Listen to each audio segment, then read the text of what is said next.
Wareham Gateman. Yeah, Scotty, should be a good game here at Spillane Field, coming off the Cape to wrap up this 3-game road trip for the Orleans Firebirds. You mentioned that 3-game road trip. A little breakdown: 1 loss and 2 wins in the last 3 games. Let's talk about this past week as a whole so far. Obviously, it's been a good week so far for the Orleans Firebirds. A 2-1 start to the season. Got off on the right foot at home against Bourne.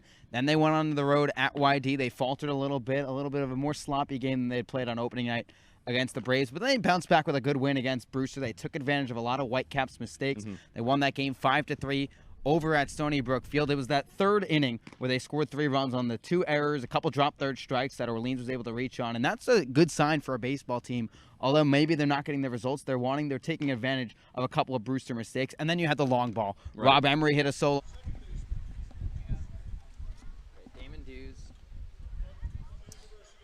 So we'll go on after the anthem then, just for audio. You know? Is that cool? What'd you say? We'll go on just audio after the anthem. Okay.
After a 3-game road trip, the Orleans Firebirds return home to Eldridge Park for an East Division showdown with the Brewster Whitecaps here on a gorgeous Saturday evening in Orleans, Massachusetts. With that, we welcome you here to Eldridge Park alongside my broadcast partner, Thomas Zinzarella.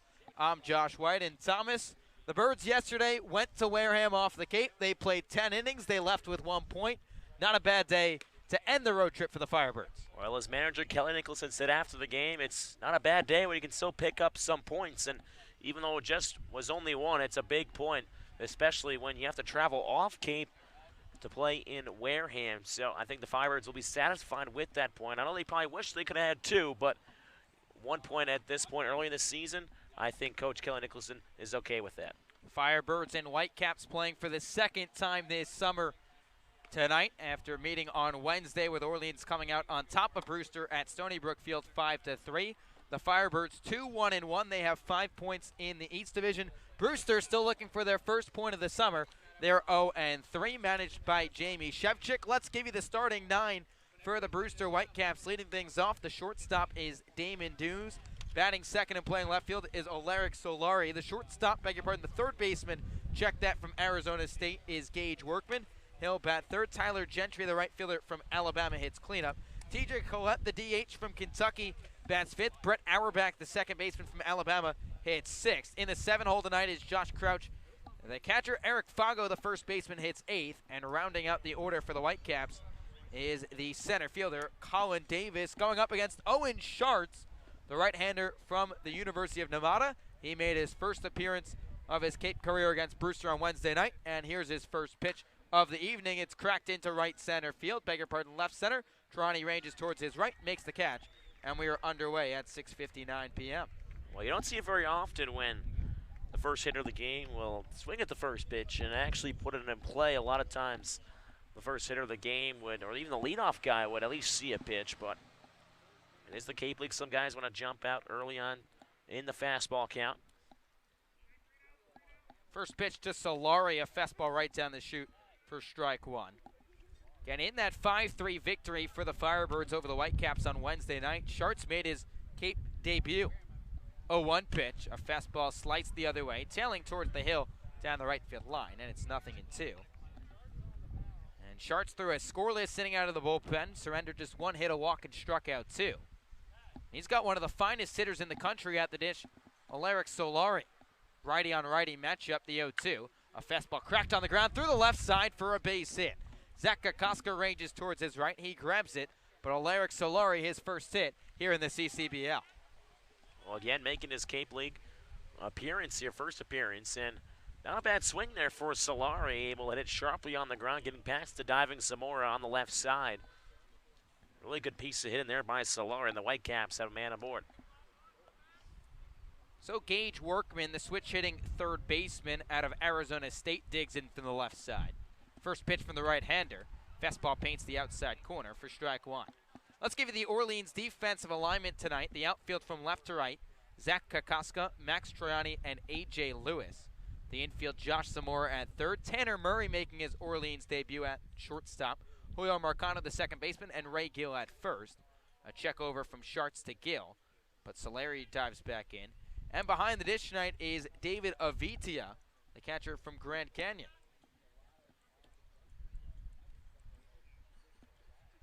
Schartz set at the chest. Here's the 0-1 home. Fastball misses low in the dirt. Solari's running. Throw down from Avitia. Not in time. So Solari swipes second on the wild pitch. And the Whitecaps are in business with a runner in scoring position and only one down. That was still a pretty good block by Avitia. Really good throw as well. Good awareness, though, by Solari to advance another 90 feet closer to home.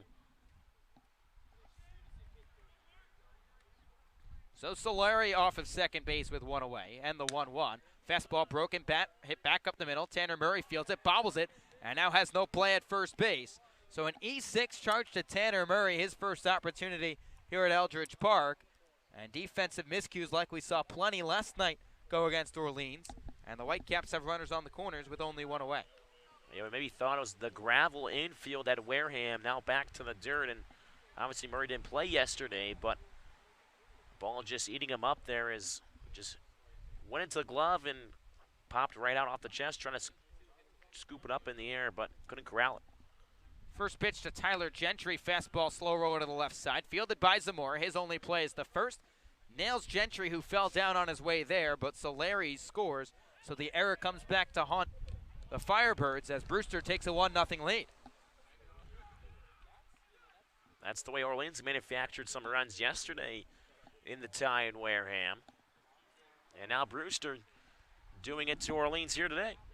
There were 6 combined errors in the game yesterday between the Firebirds and the Gatemen, 3 on each side.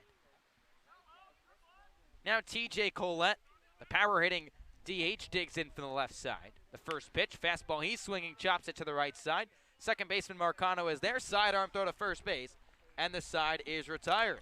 But the Whitecaps strike first here in the first inning at Eldridge Park. Brewster scores 1 run on 1 hit, 1 error, and they leave one runner left on base. We'll head to the home half of the first. Orleans coming up. Whitecaps lead early. It's 1-0 in favor of Brewster. Listen to Firebirds Baseball on the Birds Broadcast Network.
Welcome back to Eldridge Park. Brewster with a 1-0 lead over Orleans as we head to the home half of the first inning. Firebirds have scored at least 2 runs in every ball game this summer so far, so nothing to worry about just yet, Thomas. Well, they haven't gotten their hacks yet, so got to pump the brakes there.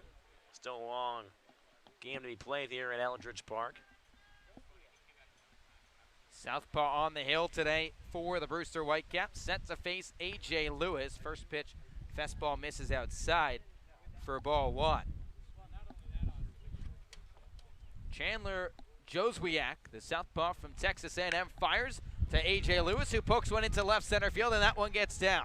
Left fielder Solari scoops it out. Lewis a big turnaround first. He retreats back to the bag, and A.J. Lewis continues to hit for the Firebirds. He's had a hit in every game so far this summer. It seems that Kelly Nicholson has found a home for Lewis. Lewis, for most of this season, has been in either the 1 or 2 spot in this lineup. Feels very comfortable having Lewis at the top of the order. Zach Kokoska, who got a day off last night, reemerges in the lineup. He'll bat in the 2 spot right here against the southpaw. First pitch, fastball right down the chute for strike 1. Let's give you the Orleans lineup. A.J. Lewis leads off at first base after a leadoff base knock. Zach Kokoska in left field bats second. Max Troiani in center is waiting on deck. Joswiak set at the chest. Checks on Lewis, the 0-1 home. Fastball misses outside, and it's 1-1. Raymond Gilmanning, first base, will bat cleanup. Josh Zamora shifted to the hot corner out of Nevada, will hit 5th. Rob Emery, the DH tonight, bats 6th. Tanner Murray, the shortstop, making his Orleans debut, bats 7th. Here's the 1-1 home. It's a breaker that bounces low. Nice stop by the catcher, crouched behind the dish, and it's 2-1. Julio Marcano in the 8th spot. He'll play second, and David Avidia, the catcher, rounds out the order for the Firebirds. Against an 0-3 Brewster Whitecaps team who's hungry to pick up an early point here in their 4th game of the summer. 2-1 pitch. A fastball that ties up Kokoska. Shallow blooper to the left side.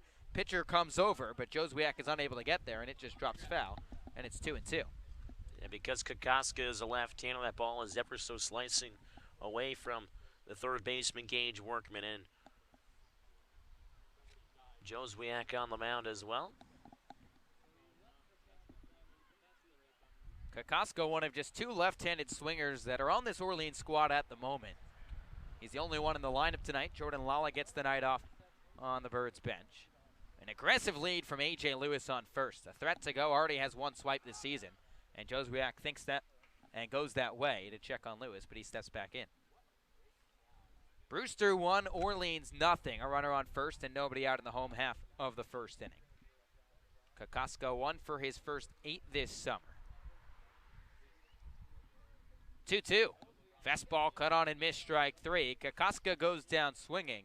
First strikeout of the night for Joswiak, and there's 1 away.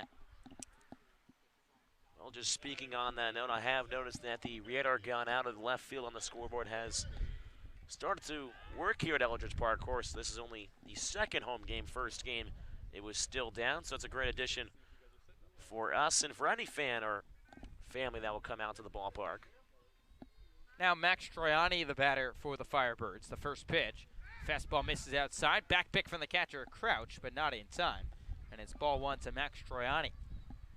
Talk about a hot start for Max Troiani. He reached base in 8 of his first 12 plate appearances this summer for the Firebirds. He is human after all. Did go 0 for 5 last night with a pair of strikeouts. But still in that 3-hole for Orleans tonight. The 1-0. A fastball, he's swinging and fouls it back, and it's 1-1. Troiani 5 for his first 14, batting .357, making his 5th consecutive start. He's like a machine against Brewster, though, back on Wednesday. Reached base 4 of the 5 plate appearances. 2 for 3 day against the Whitecaps on Wednesday night with a pair of walks. Lewis aboard at first with 1 away. Here's the 1-1. Lewis running, fastball taken in there for a strike. Throw down for the catcher, Crouch. Trickles into center field. Lewis is off and running. He's on his way to third and cruises in without a throw. So A.J. Lewis wreaking havoc on the base paths, steals his 2nd bag of the summer, and advances to third on the error by Josh Crouch. Well, that's what A.J. Lewis brings at the top of this lineup. Again, a guy that stole 17 bases back at Eastern Kentucky, picking up a stolen bag here early in this game. So Troiani an early RBI opportunity with Lewis 90 feet away. 1-2 pitch home. Breaker that Troiani lays off of. They'll appeal down to first, but he did not go. And it's 2-2. Troiani already an early RBI this season. And 29 this past year at Bentley. Working with the wood bat all year long. Here's the 2-2. Fastball skied down the right side and out of play, and we'll do it again. Brewster 1, Orleans nothing, but the Firebirds threatening early. Runner 90 feet away with only 1 down.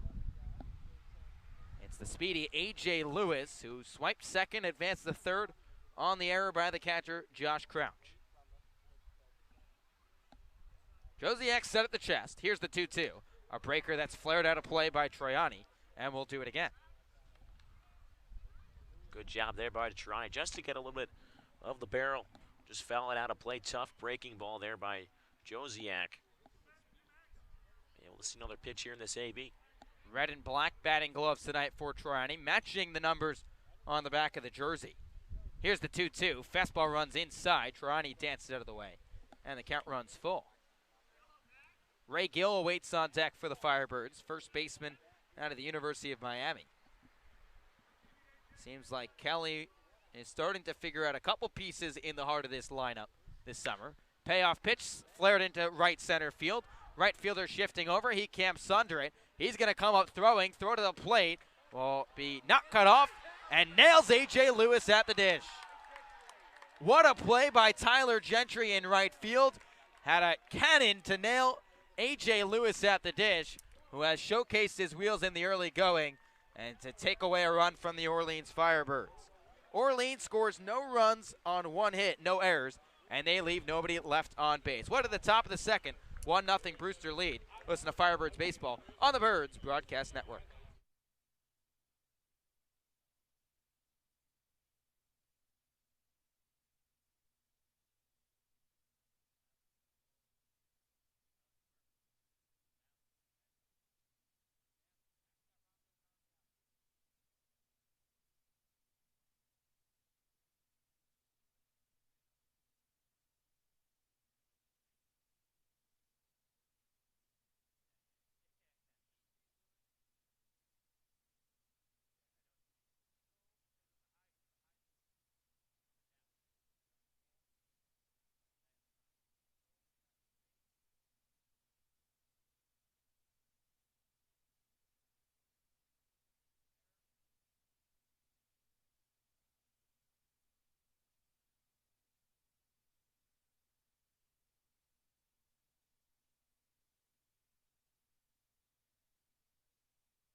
Brewster leads Orleans 1-0 as we head to the top of the second inning here at Eldridge Park.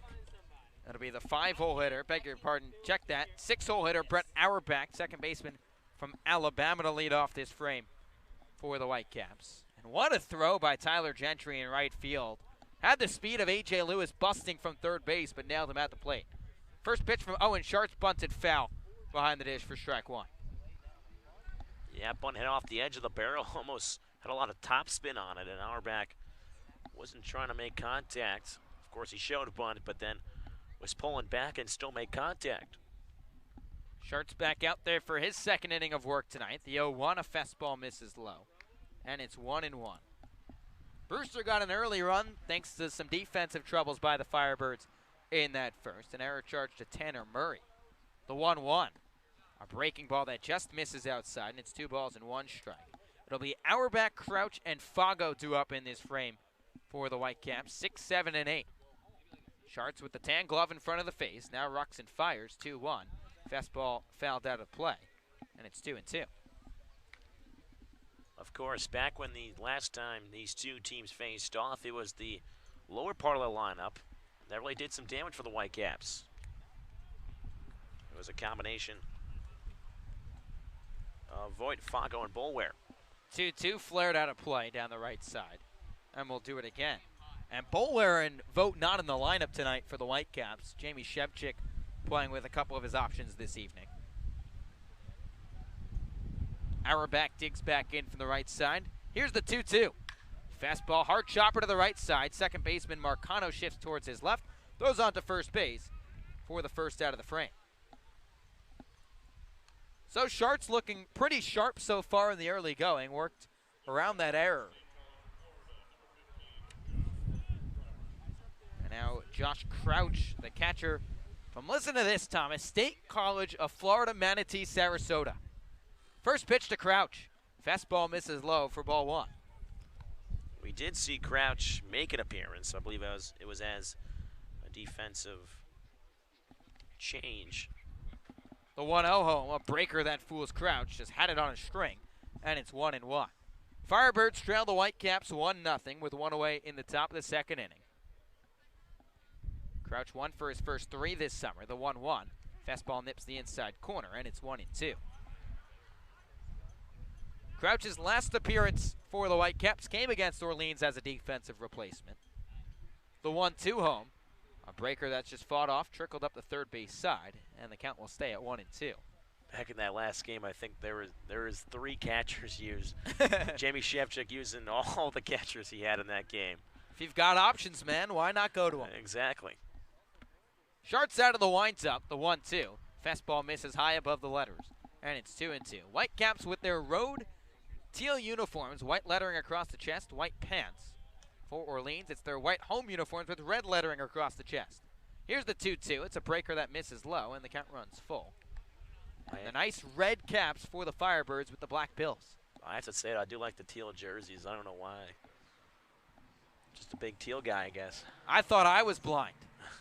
Here's the payoff pitch. Fastball corked to the left side, backhanded by the shortstop Murray. Long throw in the hole and nails Crouch with ease. Tanner Murray makes up for his error back in the first and shows off the cannon, and there's 2 down. Well, that's one way to make up for an error back in the first that would lead to a run. Well, make a tough backhanded play in the hole, making it look easy over there at shortstop Tanner Murray in his first Cape League start. First pitch to Eric Fago. A breaking bat hit to the left side, backhanded by Josh Zamora. His throw onto first base, scooped out of the dirt by Raymond Gill. So some fine defensive plays from the Orleans Firebirds as Sharts induces 3 groundouts and gets the Birds to the home half the second. Brewster 1, Orleans nothing, but the Birds coming up to bat. Listen to Firebirds Baseball on the Birds Broadcast Network.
Bottom of the second here at Eldridge Park, and the Firebirds trail the Whitecaps 1-0. And Shart's looking pretty sharp on the bump so far for Orleans, and now it's time for the bats to get going for Kelly Nicholson's squad. It'll be 4, 5, and 6 for Orleans. Ray Gill, Josh Zamora, and Rob Emery set to face the southpaw Joswiak. Chandler Joswiak, lefty on righty matchup. Southpaw shakes off the side. Now wheels and deals, the first pitch to Ray Gill. Fastball catch the outside corner for strike one. You mentioned getting the Orleans bats going. They almost went 5 innings without a hit yesterday. Last hit in the 4th, and then the 9th they got another hit, so almost 5 innings though. The 0-1 home, a sweeping breaking ball that Gill fans through, and it's 0-2. Ray Gill batting .250 across the first 3 games. Went 1 for 3 last night with an RBI single. Here's the 0-2. Fastball up in the zone, strike 3. Gill cuts through the fastball. Good morning, good afternoon, good night. It's the second strikeout for Joswiak, and there's one away. So Josh Zamora will head to the dish for his first at-bat of the evening. Zamora digs in from the right side, and his first at-bat at Eldridge Park. Good result, Thomas. 2-run shot. First pitch to Zamora, fastball he swing, chops up the third base side. Fielded by the third baseman, Workman throw onto first base, nails Zamora. So the defensive range shown by Gage Workman, and the first baseman Eric Fago, a big target to throw to at 6'5", 245. Yeah, using all that target on Fago. Workman's a little bit high, but Fago able to stretch up a little and still hold his foot on first base. So Rob Emery, the next man up for Orleans. The DH from San Francisco. Chandler Joswiak standing tall from the third base side. Ruxin fires, first pitch to Emery. A breaking ball that Emery chops back to the backstop for strike one. Brewster 1, Orleans 0. 2 away in the bottom of the second inning. And Emery has gotten off to a good start to his second turn in the Cape. The 0-1 pitch. Breaker misses outside, and it's 1-1. Emery played 1 game last summer for the Harwich Mariners. Was with the team for a few days. Got in 1 game, went 0 for 1. But his second time around here on the Cape Cod Baseball League has treated him much better. 1-1, fastball runs inside. It's 2-1. Emery hitting .357, making his 5th consecutive start. Last time against the Brewster Whitecaps, hit a solo home run. 2-1 pitch. Fastball misses low, and the count's 3 balls and 1 strike. Emery, an all-West Coast Conference second-team honoree. Also getting it done in the classroom, Thomas. 3-1 pitch. Fastball runs inside, ball 4. That high GPA coming back to help Emery as he does the math as the economics major and works out a walk. That's exactly right, you know. Peter Brand, a movie Moneyball, economics major out of Yale, so never know, Rob Emery. Now Tanner Murray going to take his first licks as an Orleans Firebird. Shortstop from UC Davis going to dig in from the right side. Here's a kid I know Kelly Nicholson is excited to see in Orleans. First pitch, he's swinging and fouls it down the right side for strike 1. Firebirds trail the Whitecaps 1-0 with a runner on first base and 2 down here in the second inning. Murray batted .364 this past season at UC Davis, but the most impressive thing, the low strikeout numbers. 0-1 pitch. Breaker misses low, and it's 1-1. Just 15 strikeouts for Murray in 49 games. You don't see that many times. That's such a low strikeout total. Especially not in 2019. Game. Yeah, today's game. Emery on at first. He's got a 3-step lead. Here's the 1-1. Fastball misses outside, and it's 2 balls and 1 strike.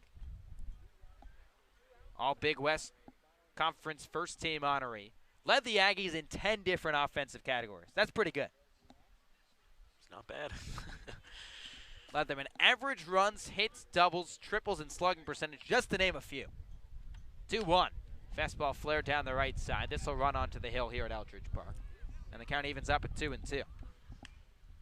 Julio Marcano awaits on deck if he gets the opportunity in this frame. And he's batting in the 8-hole despite leading the Firebirds and hitting in the early go. That's how many options Kelly Nicholson has to play with so far in the early part of the season. A lot of hot bats to start this season for the Firebirds. Emery's on at first with 2 down here in the second. Here's the 2-2. Breaker swung on and missed, strike 3. Second strikeout of the inning, third of the night for Josiak, and the Firebirds go down without a run on the board. Orleans scores no runs on no hits, no errors, and they leave one runner left on base. What at the top of the third?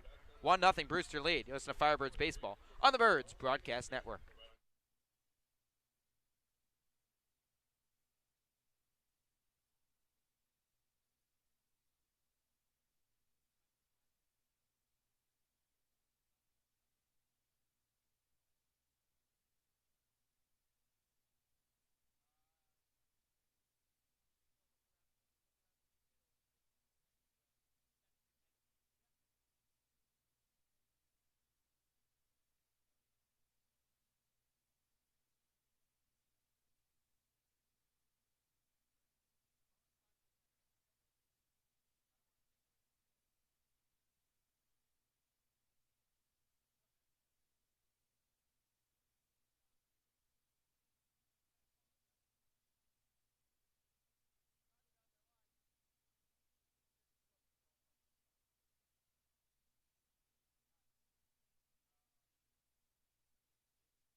Firebirds trail the Whitecaps 1-0 as we head to the top of the third inning here at Eldridge Park.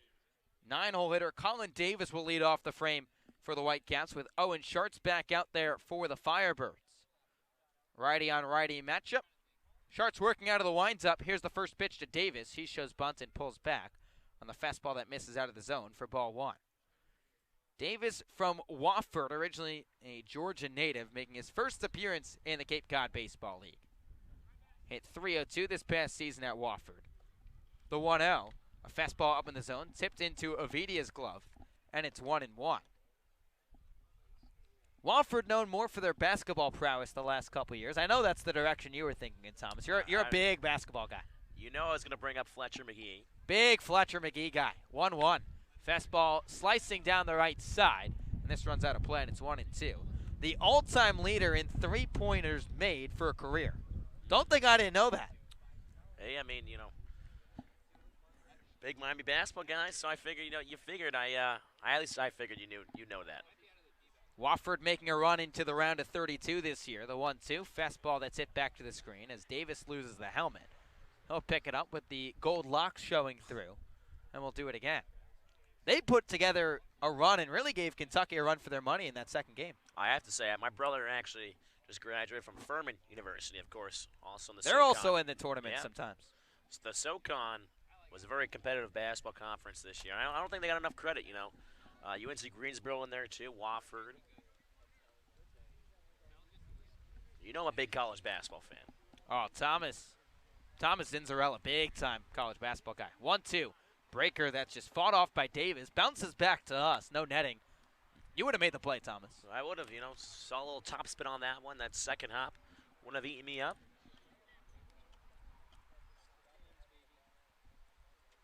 So Davis taking his time. He digs back in from the right side. Scuffles the dirt with his left foot. And the 1-2. Breaker up in the zone that Davis just flips out a play over the press box on to Route 28. And it's 1-2. This is Route 28, correct? It is Route 28, okay, good. Correct, yes. I do know my Orleans geography at least decently well. I mean, where pretty much the corner store is. Yeah, I'm good. That's all I need. That's all you need sometimes. Go down the street. Go straight. 1-2. Fastball chop to the left side. Could be a tough play for the shortstop. Murray backhands it. Regathers. Throw on to first. Not in time. Pulls Gill off the bag. We'll see how that one scored. But you got to imagine that's an infield single. Yeah, tough backhand play in the hole. Would have been tough for anybody to make. I mean, the only person I think could have made that one would have been Derek Jeter, but.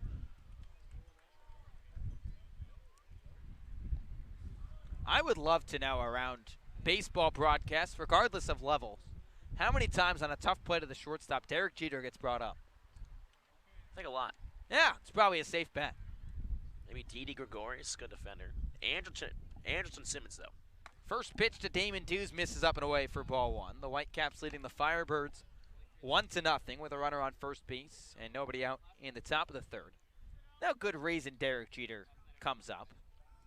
Won just a fair share of Gold Gloves. Short set at the chest, the 1-0. Fastball right down Main Street, and it's 1-1. So they do mark that down as an infield single for Colin Davis.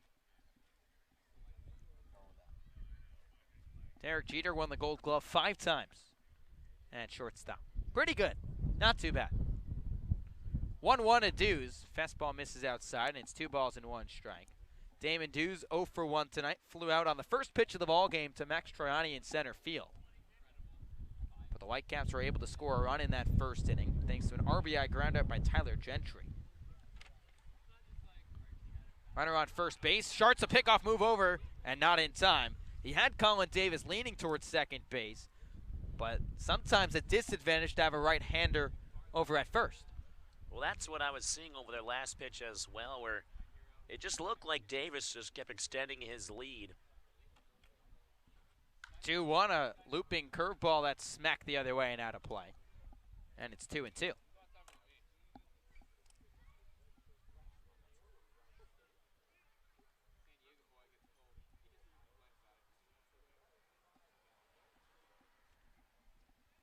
So Dews back in from the left side with Davis dancing at first base. Shart's going to throw over there. It's in the dirt. Picked out by Gill, but Davis dives back in. Davis stole 11 bags this past season at Wofford on 12 attempts. He's got some speed over there. Former wide receiver on the football field back in high school. And Shart's another check, and Davis clearly has his attention, but he dives headlong back in. Brewster 1, Orleans 0. A runner on first base with nobody out in the top of the third. Righty on lefty matchup. Sharts a deep breath. Here's the 2-2. Fastball smacked the other way. Davis was running, and we'll do it again.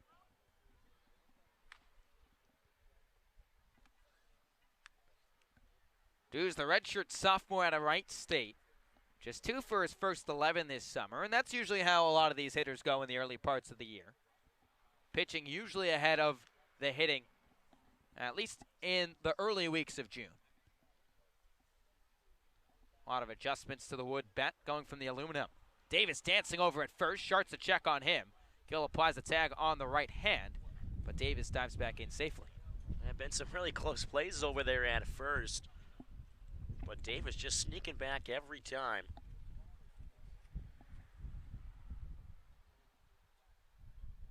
Takes a glance at Davis at first. He's going to throw that way, and Colin Davis putting on a show himself over at first base, but he's back in once again. Well, now it's 5 or 6 times that Davis has had a dive back in, and now he's starting to feel maybe a comfort zone of how far he can extend his lead off of first base now. Here's the 2-2. Runners going. Fastball popped up behind the dish. Avidia just watches it fly over the woods beyond Route 28, and we will do it again. Now, throughout this season, we have 22 home games and on to the playoffs. But at least one car going down Route 28 will get hit by a foul ball. How many of them scream, "Let's go Cardinals" as well? That's got to be a tradition here at Eldridge Park. Sharts a check on Davis at first, and once again extends the right hand into that first base bag safely. 2-2 the count to the leadoff man, Damon Dews, with the Whitecaps leading the Firebirds 1-0. Davis adjusts the cap over at first base, has the attention of Sharts on the mound. 2-2, fastball flared into center field. Troiani ranging back in the left center field gap, trying to shade the sun, makes the catch for the first out of the inning. Ball hit in nearly the same spot by Damon Dews in both of his at-bats, and Max Troiani, manning his second game in center in a row, is up to the task. And Troiani, that at-bat too, was shading well over towards the left center field gap. He was, from our vantage point, just a little bit to the right of the shortstop, Tanner Murray. Now he positions himself back to the normal position in center field. Solari now the batter for the Whitecaps.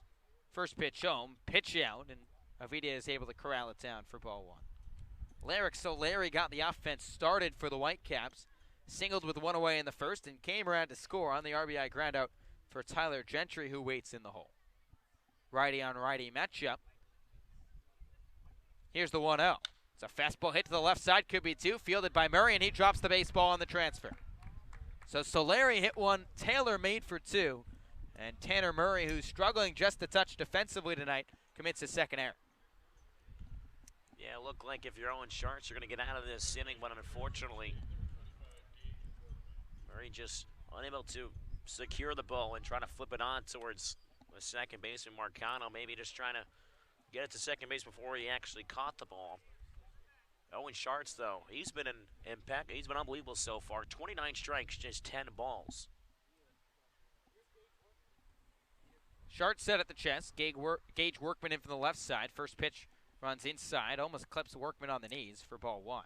And that's not the guy you want to allow a base runner in front of. Gage Workman in the 3 spot tonight for the Whitecaps, and rightfully so. The Arizona State Sun Devil, and all Pac-12 honorable mention this past year.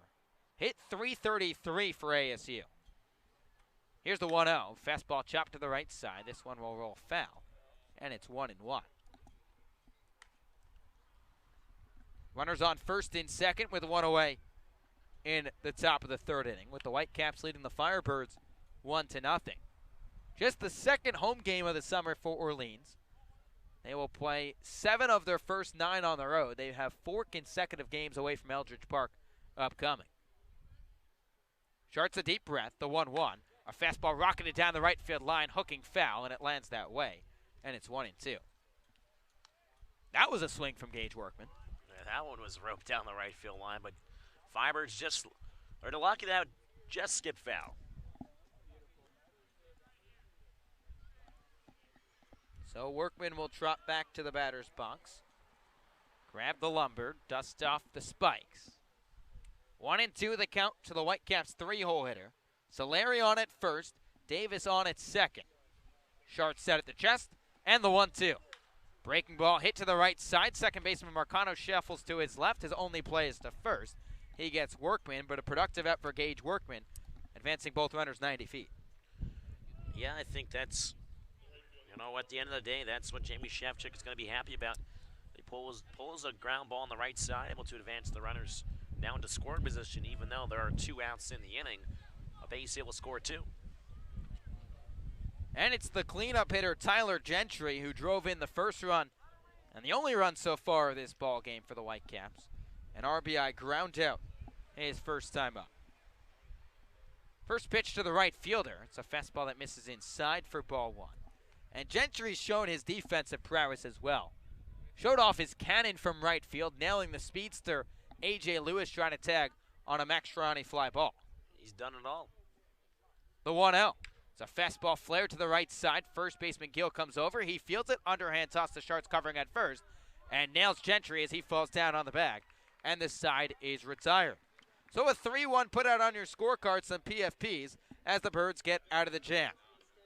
Whitecaps score no runs on no runs on 1 hit, 1 error, and 2 runners left on base. We will keep it right here as we look around the league on a gorgeous Saturday evening. The Wareham Gatemen already beat up on the Hyannis Harbor Hawks 12-5, highlighted by a 3-run shot by Adrian Del Castillo. Katuitt leading Harwich late 7-5 in the 8th inning at Lowell Park. Bourne a 5-2 advantage over Falmouth in the top of the 6th at Arnie Allen Diamond. With Veterans Field about 10 miles up the road, the Chatham Anglers trail the YD Red Sox 1-0. So we'll step aside for a short break and be right back with the home half of the third. Listen to Firebirds Baseball on the Birds Broadcast Network.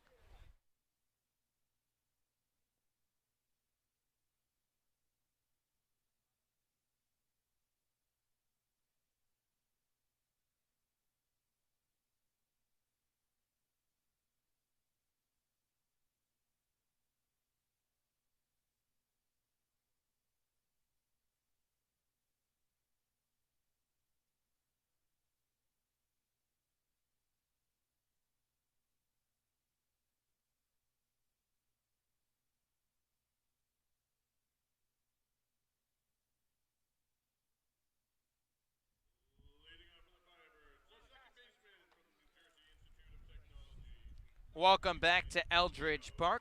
The Brewster Whitecaps lead the Orleans Firebirds 1-0 as we head to the home half of the third inning.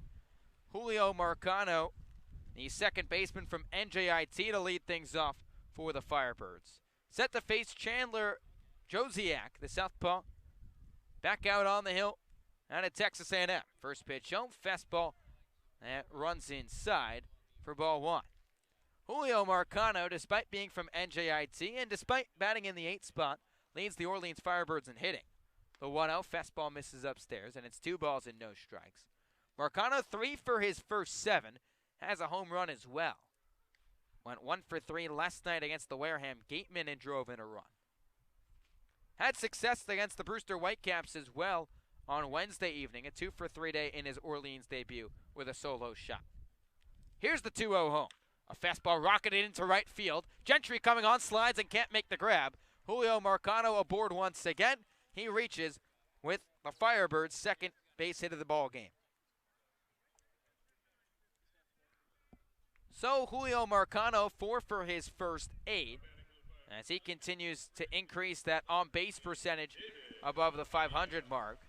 And David Avidia, the catcher from Grand Canyon, in the 9th spot will take it.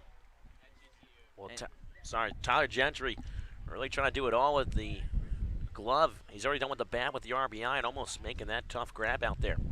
First pitch to David Avidia, he shows bunt, pulls back on the breaking ball. That catches the outside part of the strike zone. 0-1. Orleans trails Brewster 1-0 with a runner on first base and nobody out here in the bottom of the third.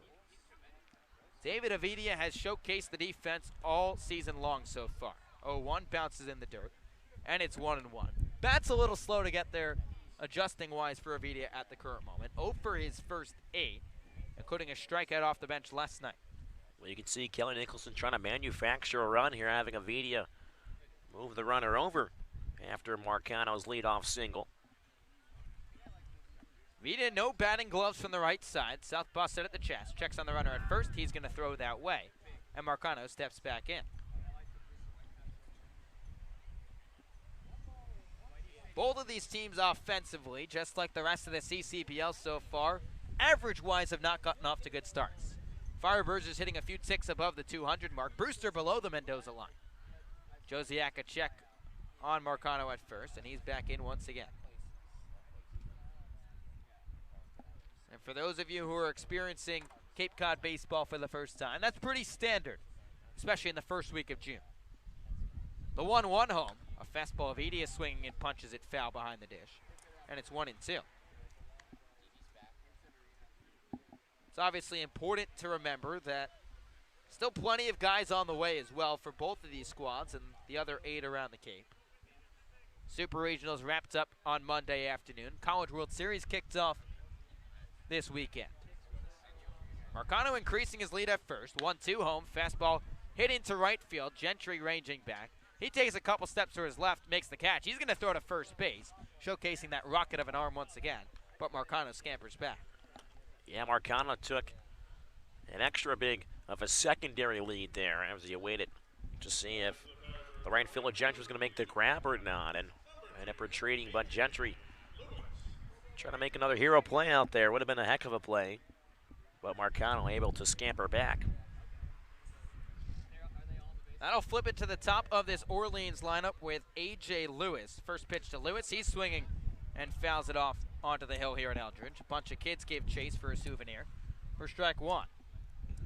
At one point, they used to send a bat boy or bat girl into the crowd to get that foul ball back and would not let you keep it. So if you're a little kid, you caught that thing and you start running. 0-1 pitch. Fastball that Lewis flares out of play, and it's 0-2. Where would you run, Thomas? Where would be the hideout spot, man? I mean, I think you just start running around the middle school here, and then you make your way back around and just tuck that ball away. Don't give it up unless anyone gives you a cool $20 bill. Nowadays, you can keep it. 0-2 pitch. Fastball runs high and tight to A.J. Lewis, and it's 1-2. Whitecaps 1, Firebirds 0, with 1 on and 1 out here in the bottom of the third. A.J. Lewis singled in the home half of the first. Stole second and then advanced to third on an error by the catcher, Josh Crouch. The 1-2 coming. Breaker bounces low. Crouch gets down to his knees to block it in front. And it's 2-2. And then Lewis, and all the speed he's displayed the first 4 games that he's appeared in, got gunned down at the plate by Tyler Gentry. It just shows you how good of a throw that was from Gentry. It was a heck of a throw. Perfect bounce in the catcher. Crouch applying the tag, able to nab Lewis and prevent the Firebirds from scoring. 2-2 home. It's a breaker that misses low, and the count runs full. So now we'll see if Kelly Nicholson sends Julio Marcano in motion with a full count and 1 away. It's a chance to see what Kelly elects to do early in the season, see if there's any tendencies from Skip in 2019. Marcano not going, payoff pitch, high chopper to the left side, backhanded by the shortstop Dews. He's going to go to second. Errant throw trickles into right field. Marcano gets up, he'll move to third as the right fielder Gentry was backing it up. So a fielder's choice and an E6 charged against the shortstop Damon Dews puts runners on the corners for Orleans with only 1 away. We talked about the breaks yesterday. Now the breaks are making their way back into this game as well, as with the error charge of the shortstop Dews now sets up an RBI opportunity for the Firebirds with only 1 down. So now an early chance for Orleans, and they trail this ball game 1-0. They've had some early offense in some games this season. The offense has teetered late in ball games through the early parts of the summer.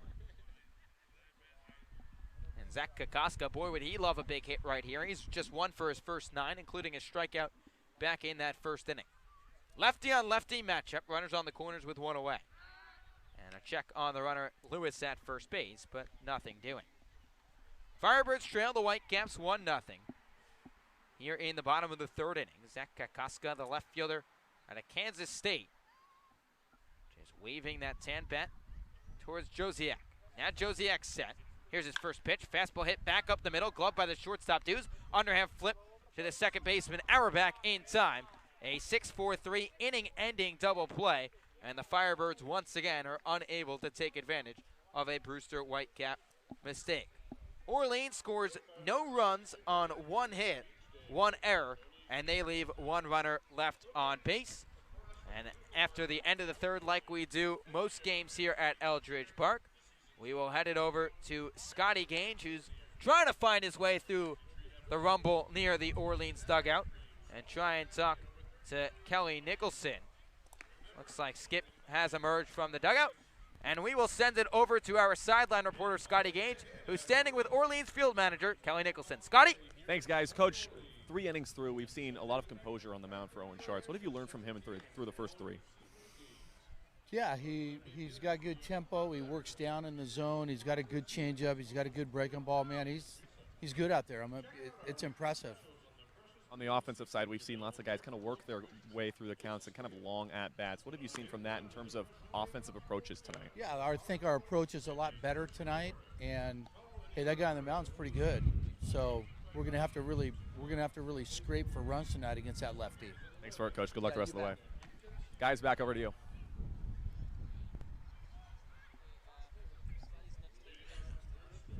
And thank you, Scotty. That was the skipper for the Orleans Firebirds, Kelly Nicholson, along with our silent reporter, Scotty Gage.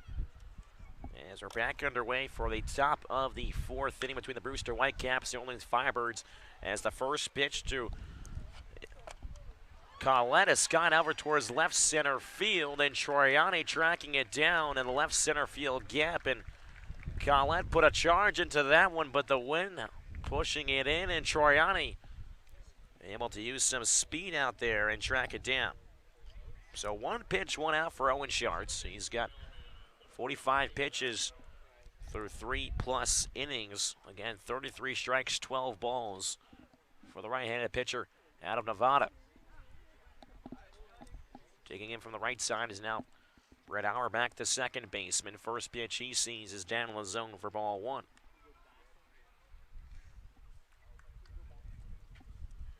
Auerbach, the junior from Alabama, hit .270 this year with the Crimson Tide as the 1-0 misses down in the zone once again. 2-0 the count.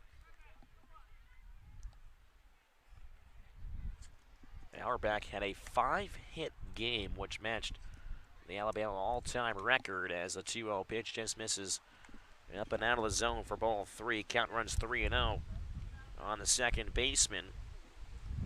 As Sharks looks to work scoreless 4th inning here as the 3-0 is right down Main Street for strike 1. Again, 1-0 Whitecaps lead here in the top of the 4th from Eldridge Park. As a 3-1 Auerbach is just a bit too high as Auerbach tosses the bat. And we'll head over towards first base as the Whitecaps have a man on here with 1 down at the top of the 4th. And Josh Crouch, the catcher from Central Florida, steps in for a second, steps back down as he calls time. Gets a sign from the third base coach now. We'll tap home play from the right-handed side. Again, Auerbach off of first after the 1-out walk. Dancing over there as the first pitch to Crouch is skied up in the air towards right center field. Triani giving way to the right fielder Lewis. He camps under it for out number 2. A.J. Lewis getting his first start at right field in the Escape League season. So, that's most of the time second base, also DH.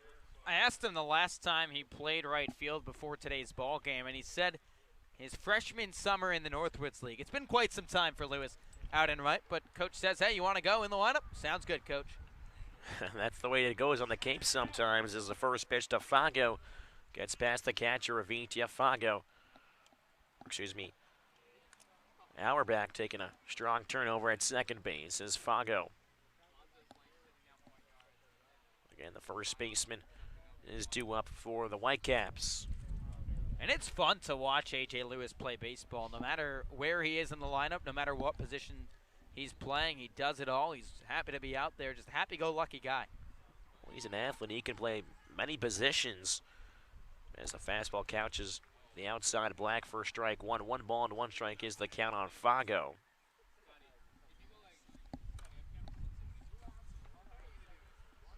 A sophomore from Stetson is Auerbach is off a second with 2 down as a slow chopper down the third base side foul as Zamora backhands it, throws it back to Owen Sharts. So 1 ball, 2 strikes on Fago. Again, Auerbach off a second here at the top of the 4th. 1-0 Whitecaps lead. It's been a gusty day here on Cape Cod, and the wind is picked up here at Eldridge Park as the 1-2 pitch this time hit in fairground to the Zamora. Fields it, throws across the diamond over to Gillen. Fago is retired. So the Whitecaps, no runs, no hits, no errors, and 1 left on base. After 3.5, it's the Whitecaps 1, the Firebirds 0. We'll be right back. Listen to Firebirds Baseball on the Birds Broadcast Network.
And welcome back inside Eldridge Park for the home half of the 4th inning as the Firebirds trail 1-0 to the Brewster Whitecaps.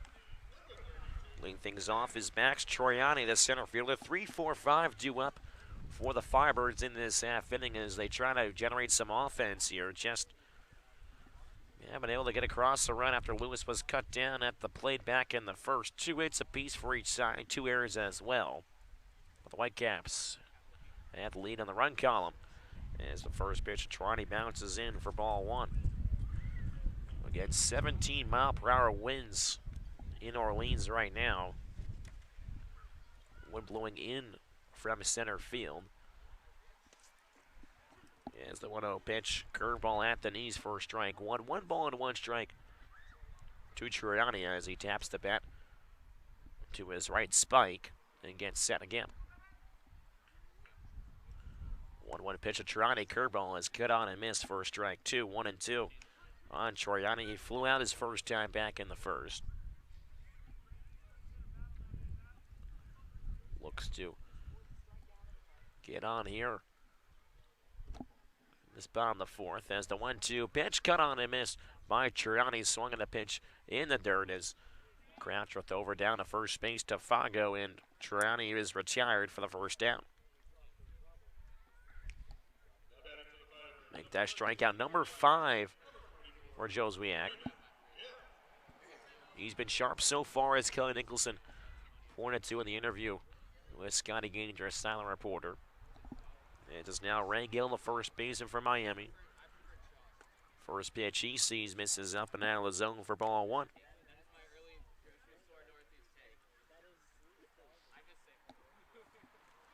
Gill, of course, has a home run on the year as the 1-0 pitch is off the end of the barrel.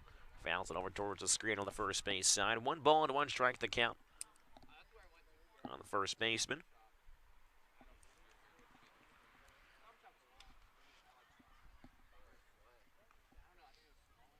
And some action over the Orleans Firebirds bullpen. A right-hander starting to warm up as Gill's 1-1 pitch is found at the plate. Will trickle back towards the screen. 1 ball and 2 strikes now is the count.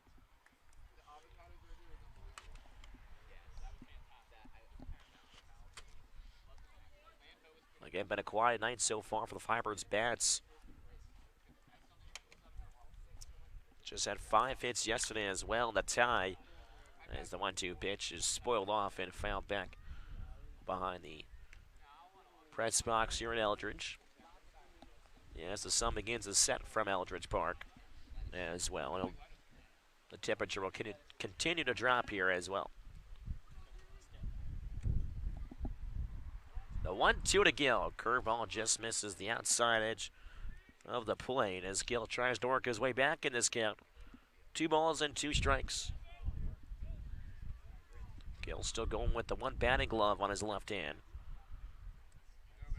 It's a 2-2 to Gill. This one's fouled off the backstop here. McCushion behind home plate. Sorry, Thomas. Gill comes from Miami, but you won't see him with 2 batting gloves ever. Even if it gets too cold, he'll sport 1, he'll sport none, but he will never go with both. Very interesting. There is the 2-2 pitch, is a wave and a miss for strike 3. Back-to-back strikeouts. Here to start things off in the bottom of the 4th inning. As there's quickly 2 outs here in the bottom of the 4th. Again, Firebirds trail 1-0. As Zamora tries to start a 2-out rally here and get things going in this home half of the 4th. Zamora with an open stance on the right side. First pitch he sees from the southpaw is a curveball at the belt for strike 1. Joswiak really has that curveball working well tonight. As the 0-1 pitch bounces in, hits off the umpire, Mark Delaney, the home plate umpire. Last 3 games, we've seen an umpire in the Firebirds game get hit with her. It's a foul ball or a ball that bounces in on the arm. It's a trend that has, for some reason, just continued. As the 1-1 pitch to Zamora is cranked out towards right center field. Gentry going back and will make the catch out in the gap in right center. And that's a loud out, loud 3rd out. As the Firebirds retire to 1-2-3 here in the home half of the 4th inning. After 4, it's the Whitecaps 1, Firebirds nothing. We'll be right back. Listen to Firebirds baseball on the Birds Broadcast Network.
Top of the 5th inning.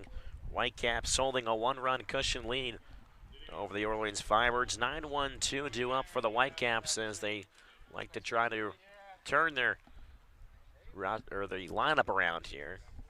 As it's Colin Davis. As of a few days ago, he was a Katua Ketalier and now finds himself wearing a Whitecaps uniform as the first pitch. Attempted bunt there by Davis, and unable to make contact. He was just starting to run down the first base line. Owen Sharp still on the hill for the Firebirds. 57 pitches as of right now. Again, still a right-hander warming in the Firebirds bullpen out in right center. As the 0-1 pitch is fouled back off the post. On the screen behind home plate, count 0-2. Davis steps out, restraps the batting gloves, kicks some dirt around. As he steps in towards the back of the right-hander's batter's box, chokes up on the bat as the 0-2 curveball is skied in the air down the left field line. Going down is Kokoska. It looks like it will drop down there foul. Tough angle for us to see down here. There was a ball last summer that was hit by a Katua Ketalier, Adam Oviedo. Similar storyline, almost start of the summer. Was hit down that way, tailed towards the foul pole. It missed by a good 8-10 feet foul, just like that ball from Davis, but it was called a grand slam. That's how it goes sometimes. Unfortunate call for the Firebirds last year as the 0-2 pitch is a curveball. This was cranked over towards the hole by shortstop. Murray backhands, gets up, throws across the diamond, and able to nab Colin Davis. What a play by Tanner Murray. A defensive web gem out in the hole. Murray struggled a little bit earlier tonight, but hey, he's shown the leather a few times so far. Well, that's the second, I guess, great play that Murray has made on the difficulty scale. They're up there. As the first pitch to the leadoff hitter, Damon Dews at the knees for strike one.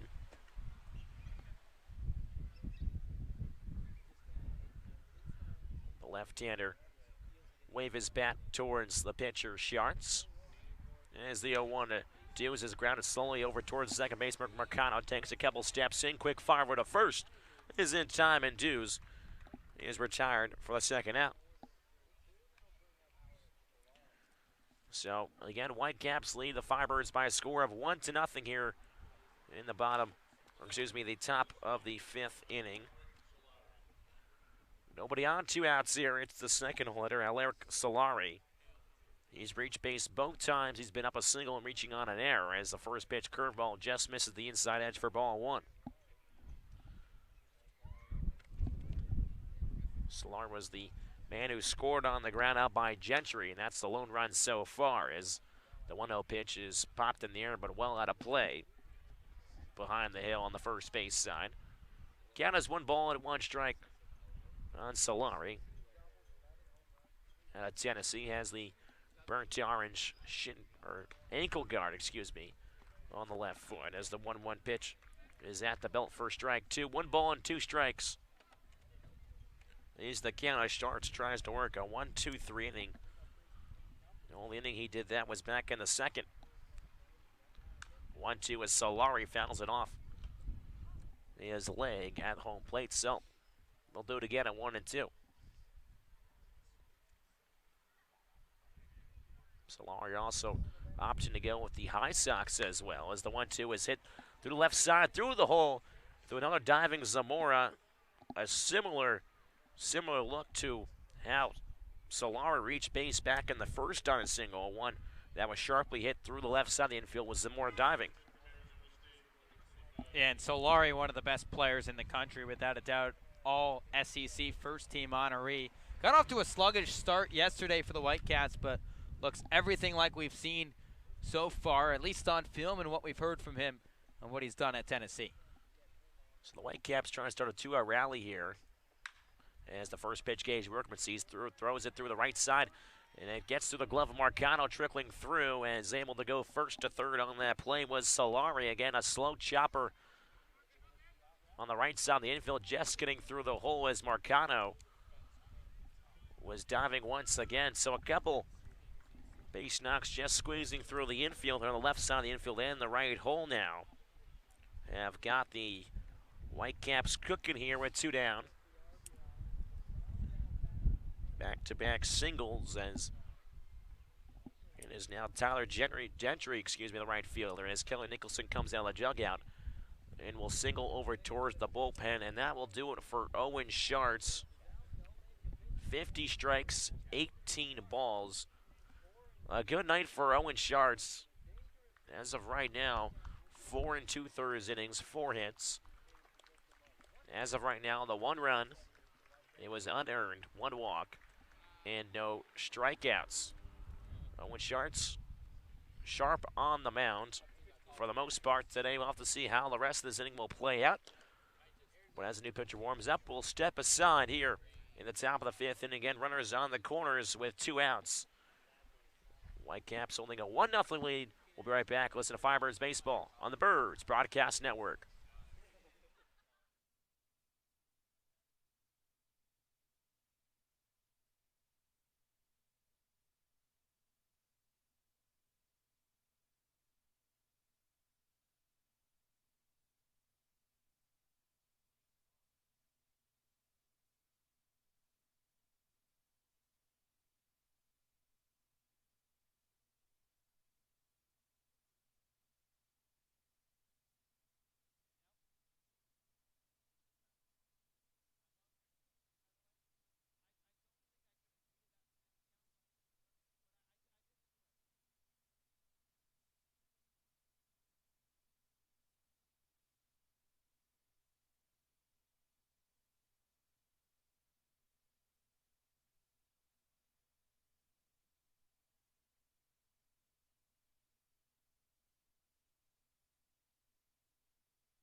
Back here inside Aldridge Park for the top of the 5th inning. 2 down the inning as Workman stands off at first and Solarier off at third. As the new pitcher on the mound is Chase Wallace, sophomore native of Tennessee, plays his college ball in Tennessee. 9 appearances this past season for the Volunteers, only pitched 6 2/3.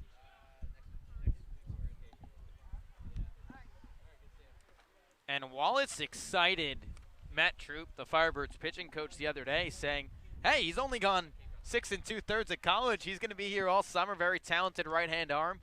Threw 2 scoreless innings against YD earlier in the week, and he's got a big jam to get through, though, with runners on the corners and 2 outs. We saw Tim Miller as kind of a high-leverage guy, and Chase Wallace seems to be the next man up here for high-leverage situations. Struck out 4 over 2 innings against YD. He'll have to face Tyler Gentry. First pitch fastball just misses the outside edge for ball 1 again. Solarier standing off at third after his 2-out single. Then Workman able to squeeze a ball past Marcano on the right side of the right hole. And Solarier able to reach third. So runners on the corners with 2 down. 1-0 Whitecaps lead. 1-0 pitch is a laser, right shot, 1 hop over towards the second baseman. Marcano corrals it, throws down to first. And the Whitecaps threat has been neutralized. So Brewster leaves, scores no runs on 2 hits, no errors, and 2 left on base. Chase Wallace able to come in and get the Firebirds out of the jam. After 4 1/2, it's the Whitecaps 1, Firebirds 0. Listen to Firebirds Baseball on the Birds Broadcast Network.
Latter half of the 5th inning as the Firebirds look to try to tie things up here before things get too late. And again, they trail 1-0 as it's the DH Rob Emery out of San Francisco. We'll try to jumpstart this Orleans offense. So far, just 2 hits in the game. Joswiak has been lethal to this Firebirds lineup. Yeah, he has. He has really neutralized an Orleans lineup that has scored a minimum of 2 runs per game this summer. And obviously that doesn't sound like a lot, but you look at this Brewster squad, they've struggled to score runs. They're 0-3 for a reason. They're towards the bottom of the league in hits and runs per game. A.J. Lewis started off the bottom of the first with a single. The other hit coming from Arcano as the first pitch Emery sees. Slices one, but right at the first baseman, Fago. Got a good piece of what on it. Just if you get it over the big frame of Fago, that's in down the right field line, maybe for extra bases. So unlucky there for Emery as he lines out to the first baseman, Fago. So quickly one out here in the bottom of the 5th inning. It's Tanner Murray, the shortstop. You'll have Cal Davis. First pitch the right-hander sees is a curveball at the belt for strike 1. Joswiak so far, 37 strikes, 22 balls, good for 59 pitches. We'll see how much longer he'll go in this game. Another curveball this time just misses upstairs. Can't even evens back up at 1 ball and 1 strike. Gotta say, just the way that Rob Emery has swung early this season, like you mentioned, put that one a little further up, might have had extra bases, but he's been really good with the lumber so far this summer. 1-1 to pitch. Catches the bottom part of the zone for Murray. Count 1-2, and he definitely has. Emery has looked sharp coming into this game. 5 for 14 coming in.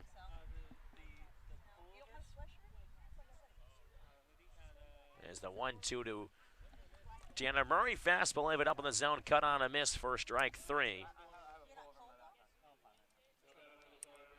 So Murray goes down swinging for the second time this evening as Joswiak has 2 down in the inning. After the line out, now a strikeout from Murray. It's Julio Marcano.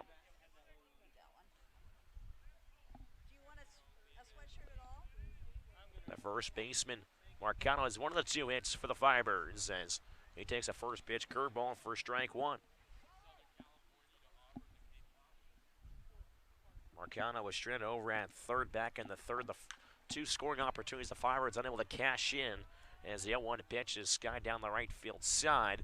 Looks like it had the home run distance, but, or excuse me, I was up on the hill as kids will go chase for it. I was seeing kids going towards the foul pole, then all of a sudden kids going up towards the parking lot, so a little confused what was going on there. No balls and 2 strikes to count on Marcano. The 0-2 pitch, curveball down in the dirt. Marcano able to hold up. Joswiak really having that curveball working tonight. 6 strikeouts through 4 2/3 so far. Trying to get Marcano to go fishing. From the windup once again, the 1-2 pitch to Marcano. Curveball cut on a miss as he goes down to 1-8. 1-2-3 inning worked. Make that 6 in a row, 7 in a row now. That Joswiak has retired. So after 5, it's the Whitecaps 1, the Firebirds nothing. No runs, no hits, no errors, nobody left on base before we leave this half inning. We're going to head down to our silent reporter, Scotty Gaines. Scotty, what do you have for us? Yeah, guys, we've got 2 fantastic fans. It's a grandma and granddaughter, and they're matching, as you guys can see. This is amazing. You said it wasn't planned. Wasn't planned. Nope. She came last night with her mom and dad, and they're here for a week. Brienne, you're here for a week. You're at a Firebirds game. Does life get much better? No, not really. I understand you have one of these little bats. You just get it? Yeah, I got it over there at the shop. So far, we're a few innings in. What's been your favorite part of watching baseball out here? I know that's a hard one. It's a lot of fun, huh? Yeah. Let's see. I'm gonna go with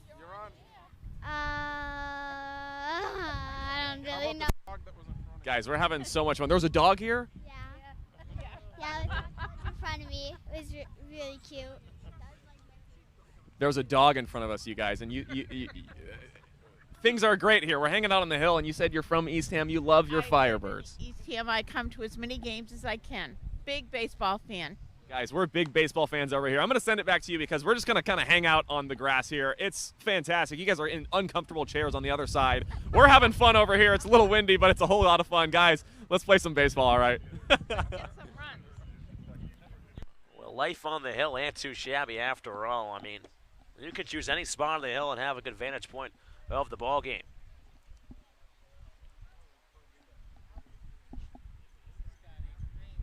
So Chase Wallace back on the hill for the Fibers to face the left-handed hitting DH, DJ Collette.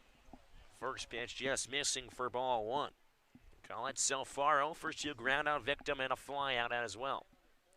Wallace working from the windup. As he shatters his bat, loops one out to shallow left field. Kokoska takes about 2 steps in. Camps under it for the first down.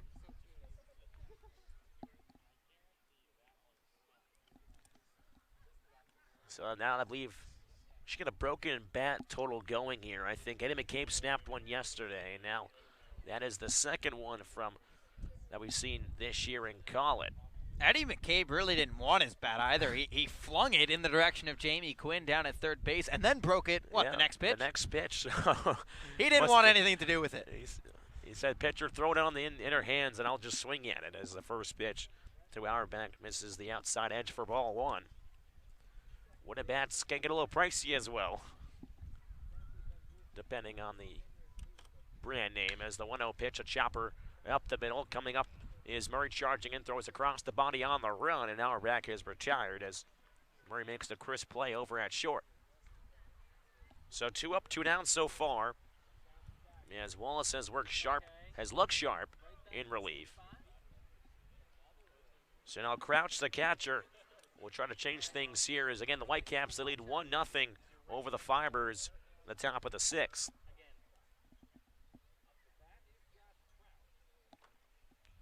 Crouch 0 for 2 so far. First pitch he sees, he gets plunked right on the hip, tosses the bat over towards the on-deck circle, and water over towards first base.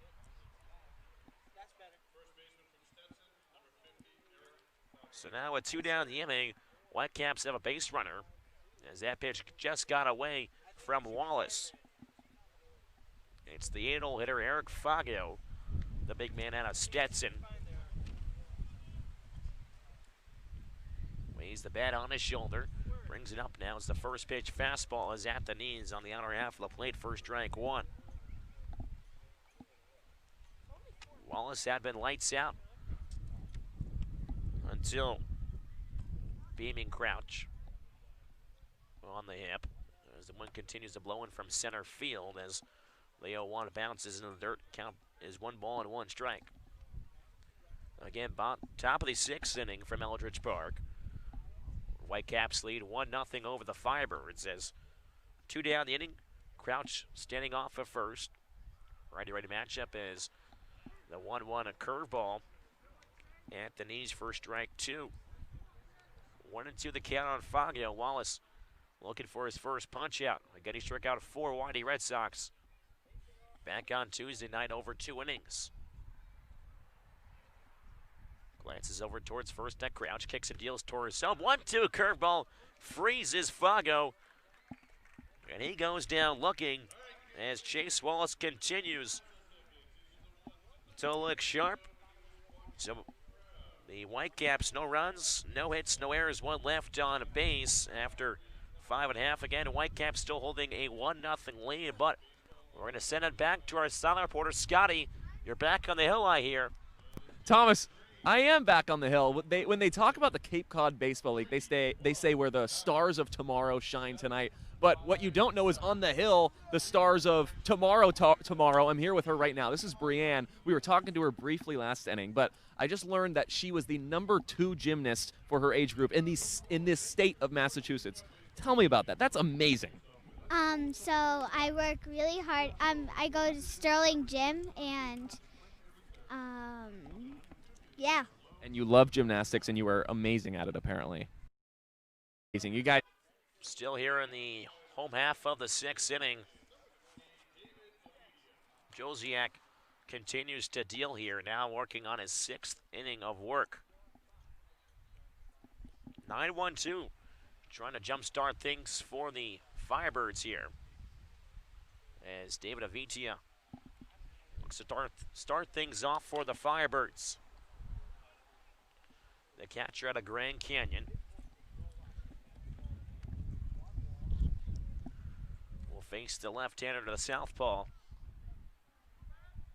First pitch to Avitia is popped up high in the air over towards the first base side. Fago will take a couple steps, but it will find the seats above the hill. 7 straight Firebirds have been retired dating back to the 3rd inning. Avitia is trying to change that here as Wozniak has found the groove. 0-1 curveball at the knees for strike 2. 0-2 on the catcher, David Avitia.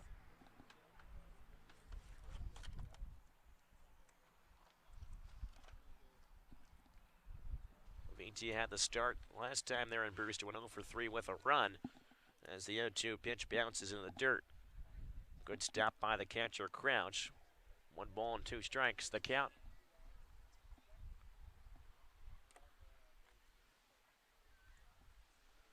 Avitia waves his bat over towards the pitcher. As the 1-2 pitch to Avitia, slicing over on the ground towards the first baseman. Fago scoops it up on a hop. Will take it himself over to first base, and Avitia is retired for the first down.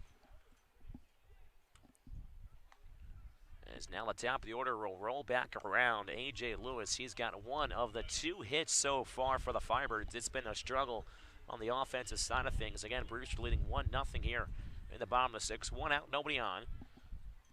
As Lewis will try to jumpstart this offense. Josiak has done it all for the Whitecaps, all that Jamie Shevchik could have asked for. First pitch, curveball misses the inside part of the plate for ball 1.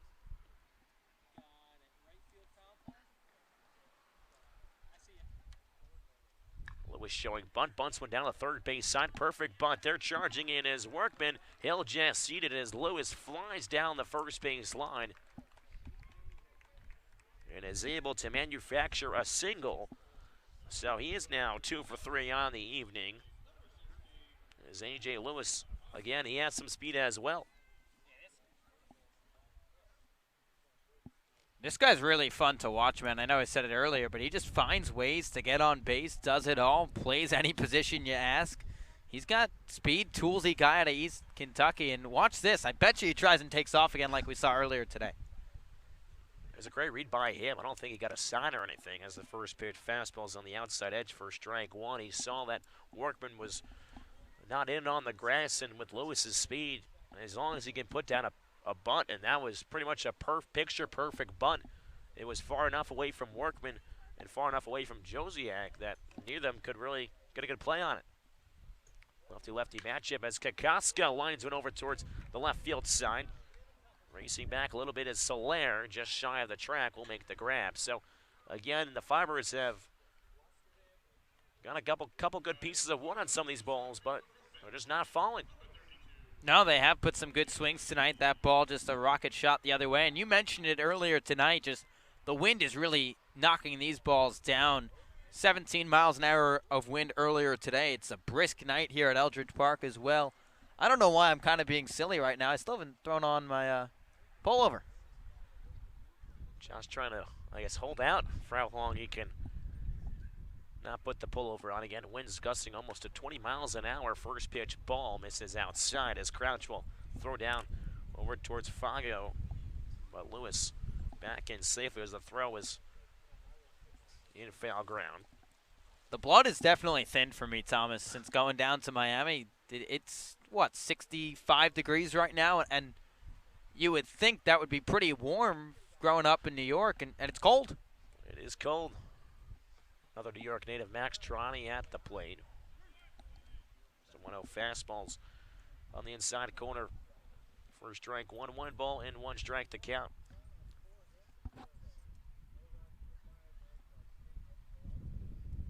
Josiak has pretty much been untouchable this evening. Again, 3 hits, including 2 for Lewis. He stands off for first. As the 1-1 pitch is fouled at the plate, hits off the back of Troiani.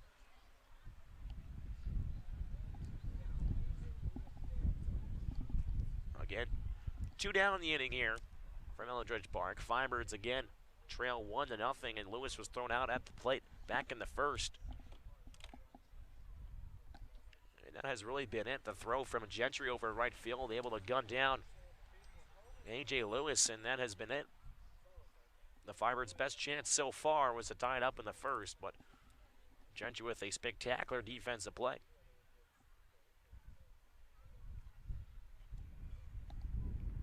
Troiani waits. The 1-2, Lewis running towards second base. A high chopper back to the pitcher, Josiak. Throws across his body over to first base after he spun around. And the Firebirds are retired here at the end of the 6th inning. Again, Firebirds, no runs, 1 hit, no errors, 1 left on base.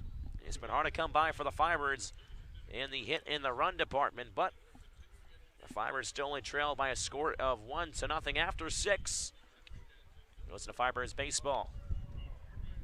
Or excuse me, we're going to send it over to Scotty Gaines. Scotty, what do you have for us? I'm almost kind of making my way slowly but surely up the hill, and now I'm right here in right field. But I saw something at the beginning of the game that was pretty interesting to me. All the pitchers right in front of me are laying down with their eyes closed, visualizing. Kelly Nicholson, he's big on that. You know, every guy on the team wears the wristband that says breathe on it. He's all about slowing down your motion, visualizing success and all that. And right behind me, right before that actually, they were doing a test. There was 100 numbers all jumbled up on a piece of paper. They had 5 minutes to get as many of them in order as they could. Normally the guys get up to like 37, 38. They don't do a very good job at the beginning, but from what I've heard, pitching coach Matt Troop told me at the end of the year it gets way better. It helps guys kind of just get those brain wiring, get it early, get it often, and it gets you just more into the game. No phones are allowed for pitchers once this starts at about 2:45 p.m. for the 7 p.m. game. So these guys, they're staying off Twitter, staying off Instagram until after the game is over, all in the name of Kelly Nicholson and Matt Troop. I just thought it was pretty interesting. It's going to be a fun story to follow as we go through this season. Visualizing success, slowing down the mind. I'm going to take a few deep breaths before I make my way back over there to hang out with you guys. Back over to you guys. Let's play some ball. Thanks, Scotty. Very interesting stuff from our sideline reporter, Scotty Gaines. Scotty, how many do you think you would get on that concentration test? Very, very well. I was looking over the shoulder of the guys. I found like 6 or 7, and I was looking for like a minute. So I need a full season, that's for sure, you guys. We'll see how you do later on in the summer. We might all take that test. I'm sure Kelly would let us give a try at it. We all should take it. That would be a lot of fun. Well, it's like in the movie The Miracle, they take a test. Why not take a test here on the Cape? So we'll see if Kelly Nicholson gives us that opportunity, and his squad trails the Brewster Whitecaps 1-0 as we head to the top of the 7th inning. Chase Wallace back out there. His first pitch to the right-handed swinger Colin Davis misses low for ball 1. Davis tonight, 1 for 2, singled back in the 3rd and was stranded 90 feet away from scoring. Slightly open stance from the right side. Wallace, the big righty on the mound, rocks and fires the 1-0. It's a fastball that misses outside, and it's 2 balls and no strikes. Wallace entered this ball game in the 5th inning, got the Birds out of a jam, stranded a pair of runners on, tossed the scoreless 6th, and he's back out on the bump for Orleans here in the 7th. 2-0 the count to the 9-hole hitter Colin Davis. Here's the pitch. It's a fastball that runs outside. It's 3 balls and no strikes. Davis playing in his first game for the Brewster Whitecaps this summer. Out of Wofford College, not necessarily known as being a baseball powerhouse. 3-0. Fastball catch to the outside corner, and it's 3-1. He's got plenty of athletic lineage in his family. His mom played soccer at Alabama. His dad played football for the Crimson Tide. Here's the 3-1 pitch. It's a fastball that nips the outside corner to the displeasure of Davis, and the count runs full. How about this? His grandpa, Ted, played 9 years in the NFL. Started on the gridiron with the Saints, Colts, and Dolphins. And hey, you know, it's a generational thing. From the grandpa to the parents, even the kids. Colin's brother, Connor, plays baseball at Auburn. Payoff pitch, high chop to the left side, and this rolls foul, and we'll do it again. So sports for sure runs in the Davis family. Not in the White family. Not in the White family. I might be the most athletic person in our family, and I'm currently sitting at a broadcast table watching the Cape Cod Baseball League. 3-2 the count to Davis. Here's the payoff pitch. Fastball sky down the right side into what's a gorgeous night here at Eldridge Park. And we will do it again. Brewster 1, Orleans nothing. Nobody out in the top of the 7th inning. Damon Dews, the left-handed hitting shortstop, awaits on deck for the Whitecaps. Davis back in from the right side. Here's the 3-2. Breaker misses low and in, and the count will allow Davis to reach base. An interesting decision by Chase Wallace to throw the fluttering breaking ball in 3-2, and it's a leadoff walk for Davis. Had to have a lot of confidence in that curveball that you could throw it for a strike, and Wallace almost had it there. Just need a little bit more movement on that, break on it. Would have had the punch out. So Damon Dews will bat for the 4th time tonight. He's 0 for 3 with a couple of flyouts and a ground out. Righty on lefty matchup. Here's the first pitch. Davis running. Fastball shot in to center field. It's the shortstop. Zamora is there. Beg your pardon, Murray is there. And he applies the tag on the double play. And the runner at second, Davis, is not moving anywhere. And now he's gone. So Murray was shifting towards the bag with the hit and run on. Made the catch and applied the tag on the 6th unassisted double play. Yeah, I don't know if he probably thought that was the throw over to second base. I don't know if he probably heard the crack of the bat, but he had a long conversation with the umpire over there and Rick Emerson, so don't know what they're talking about, but. First pitch to Solari, chopped to the third base side. Zamora is there, backhands and throws across the diamond, and the side is retired. So Chase Wallace, another scoreless inning out of the pen, works around a leadoff walk as the Whitecaps go down with the minimum here in the 7th. We've reached stretch time here at Eldridge. 1-0 Brewster lead. Birds trying to get the bats going. You're listening to Firebirds Baseball on the Birds Broadcast Network.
Welcome back to Eldridge Park.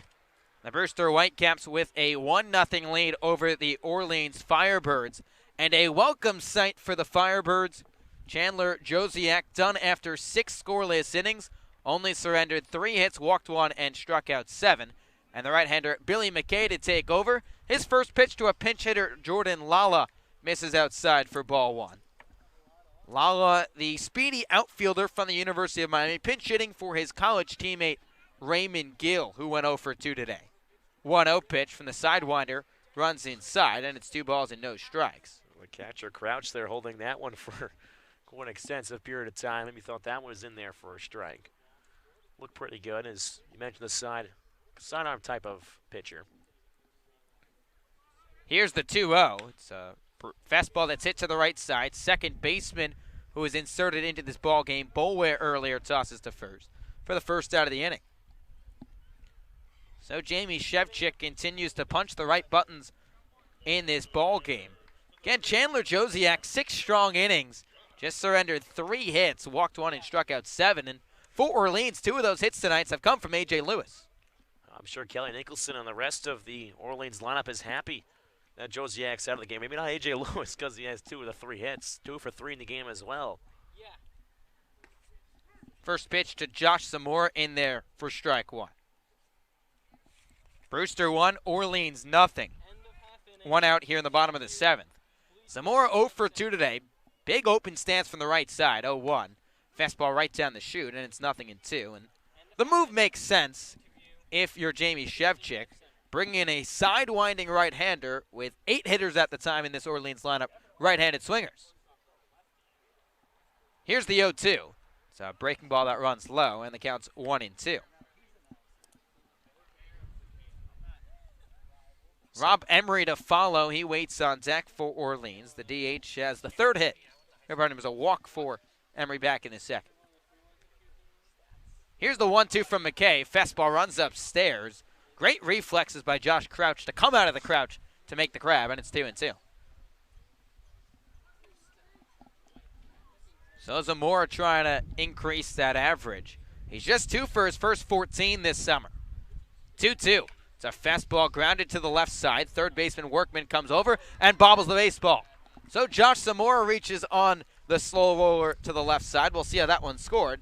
But gotta imagine it's an E7 charged against E5, I beg your pardon, charged against Gage Workman. Getting a little ahead of myself. That ball not out to left. You can tell it's June Cape League baseball here on the Cape. Again, these are the type of breaks that the Firebirds just sometimes may need.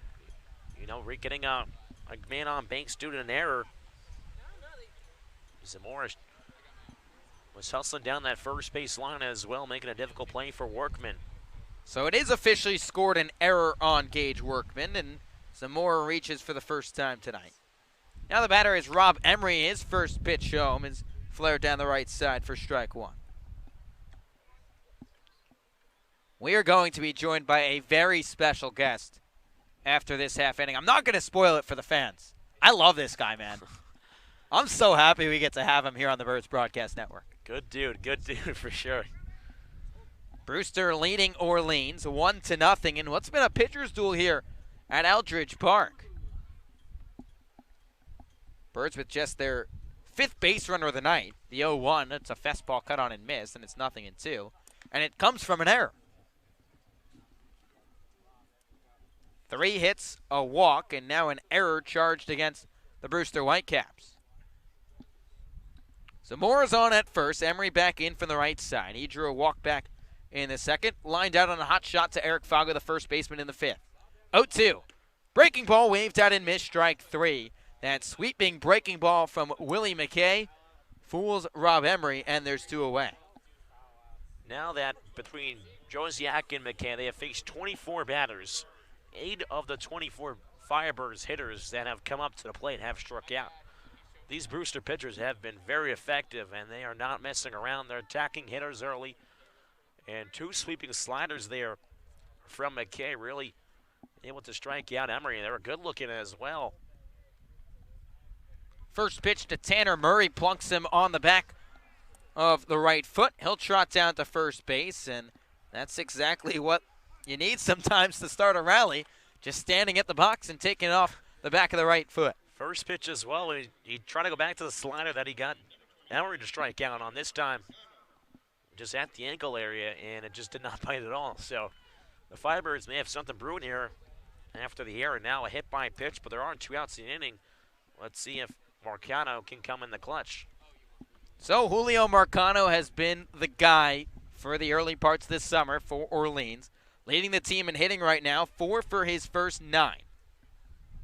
And the second baseman from NJIT batting with 2 on and 2 out here in the 7th, with the Firebirds leading the Whitecaps, trailing the Whitecaps 1-0. First pitch to Marcano, fastball misses upstairs for ball one.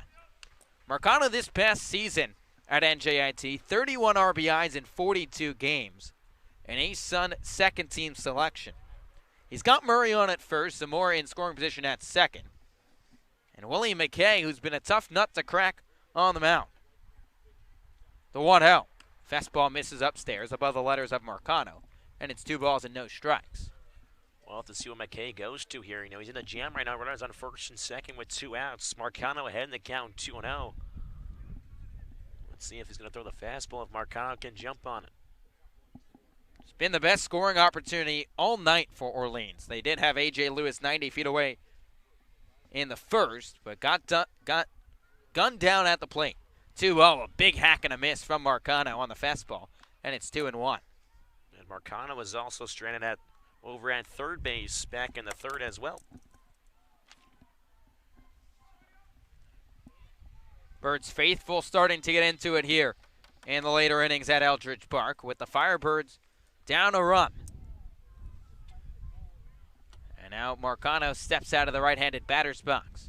Brewster 1 run on 4 hits, 3 errors for the Whitecaps so far. No runs on 3 hits and 2 errors for Orleans.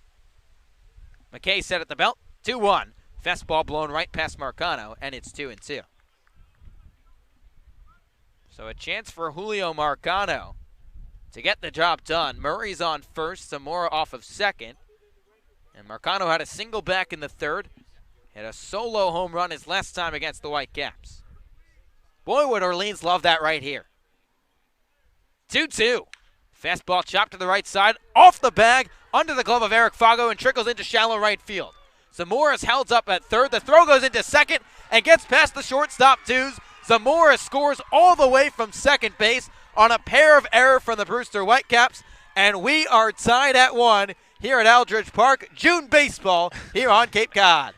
It looks a little bit like Wareham yesterday after some of the plays, just seesawing around between different fielders there. I mean, just a series of unfortunate events for the Whitecaps, and that's the play we all knew that the Firebirds were going to tie this game up on.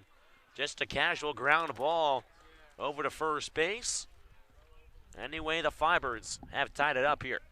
So it's an E3 charged against the first baseman, Eric Fago. And then there's got to be another error on the throw. It's not listed at the moment, but you'd have to think it's a 2-error play. First pitch to David Avidia in there for strike 1. There's 5 errors on the scoreboard out in left field. That brand new, gorgeous scoreboard out in left. There's 4 on Point Street. Which way do we go? I don't know. Marcano's on second. Murray 90 feet away. The 0-1. A breaker that misses low, and it's 1-1.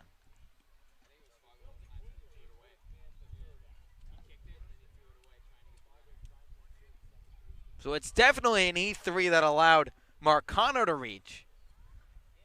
But there's got to be another error, and there it is. We finally have the error.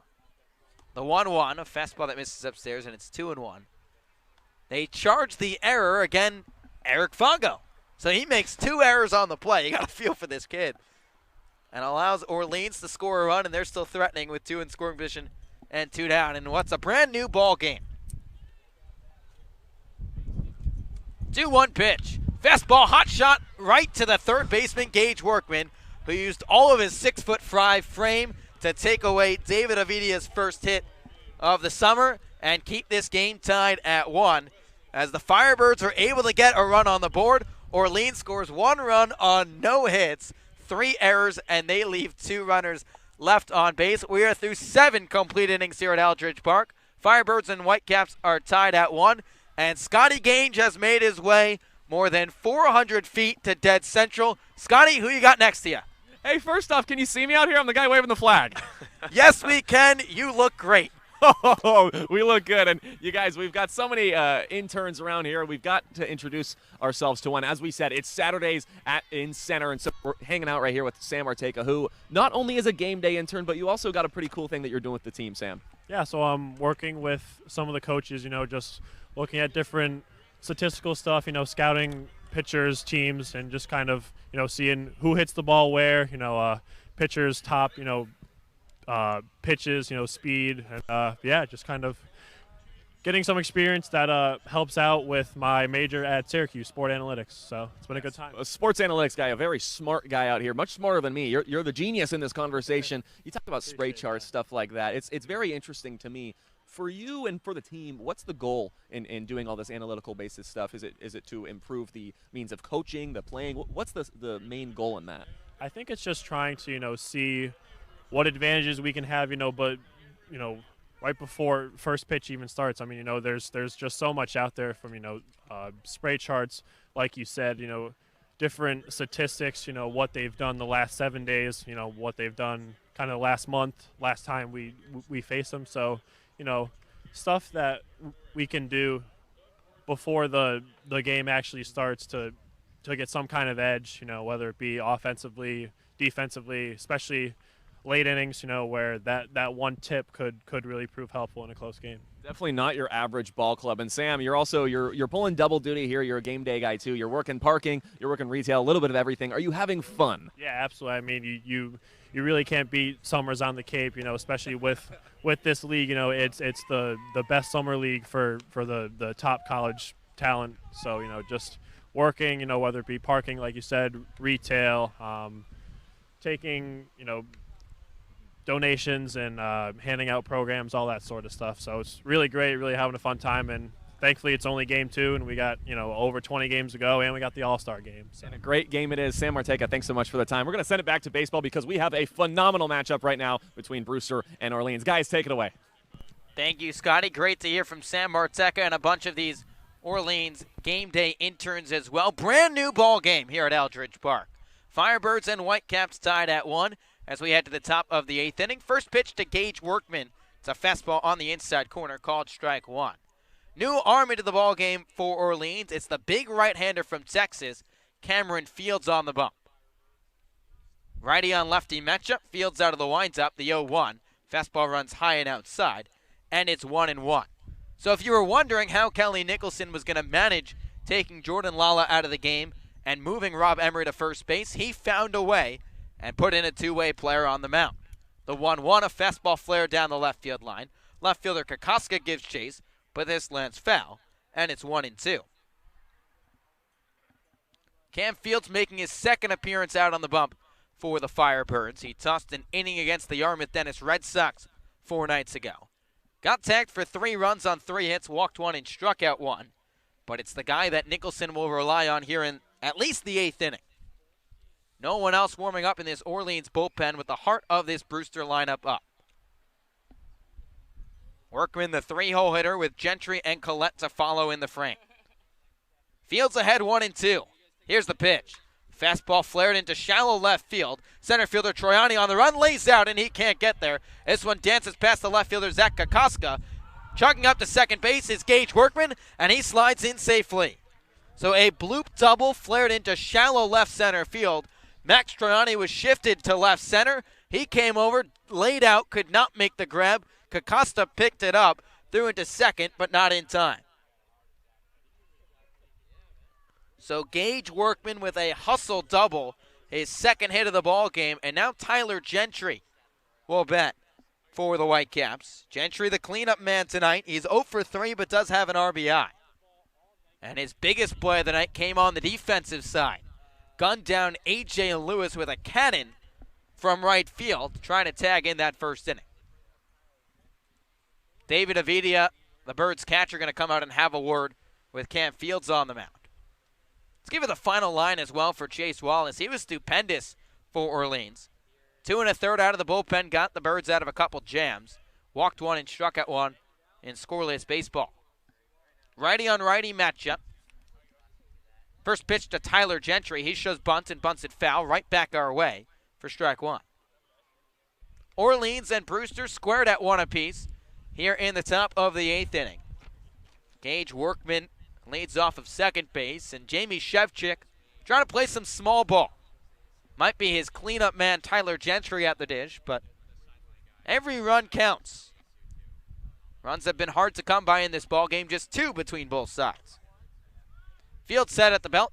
Gentry squaring, bunts this ball off the shin guard of David Avidia and rolls foul, and it's 0-2. So you'd have to imagine the bunt will be called off with 2 strikes on the cleanup man, Tyler Gentry. Gentry out of the University of Alabama. Had a pretty good year for the Crimson Tide. Batted .310 with 13 long balls. Here's the 0-2. Fastball misses outside, and it's 1-2. Gentry, quite the journey to get here to Cape Cod. 1 season at Walters State Community College. Hit 18 long balls that year during his freshman season. Then played this last year for Alabama, the Arlington, Tennessee native. Field set at the belt, checks on the runner at second base. Here's the 1-2. Fastball spiked in the dirt, but Gentry went around. Ovidio will toss it down to first base to complete the strikeout. Huge punch out for Cameron Fields, and there's 1 down.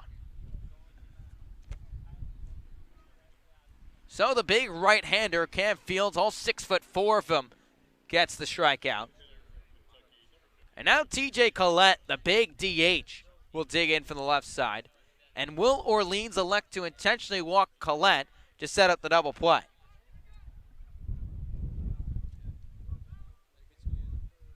And it does not seem that Orleans will go that way. Righty on lefty matchup. First pitch from Fields. It's a fastball that catches the outside corner for strike 1. Collette's 0 for 3 tonight. He's gotten off to a slow start this summer.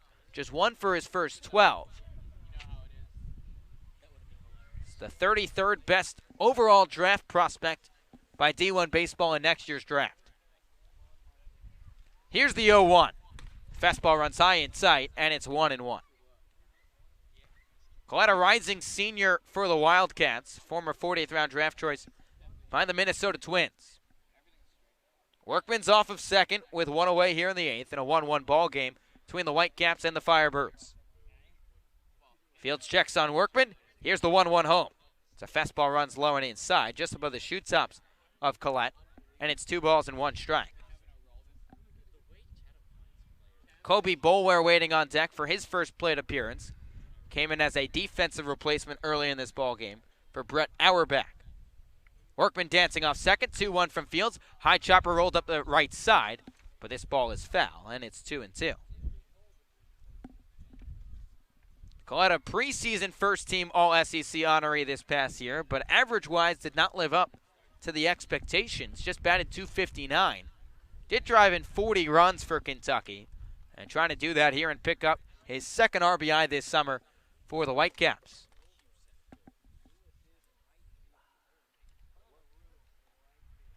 There is a lot of room in the outfield for this Brewster squad to hit to right now. And Fields steps off the mound. A.J. Lewis is in right center field in a straight line with the Orleans bullpen. Center fielder Max Shrine is playing left center, and Zach Kokoska shifted deep to left towards the foul line. 2-2. It's a fastball hit to the right side. Backhanded play by Rob Emery. Gets to his feet and loses the baseball. So Rob Emery was able to keep that ball in the infield and prevent an RBI single for TJ Collette. Might have had a play at first base with a slow-running Collette, but Collette reaches on the error, and it's now runners on the corners with 1 away.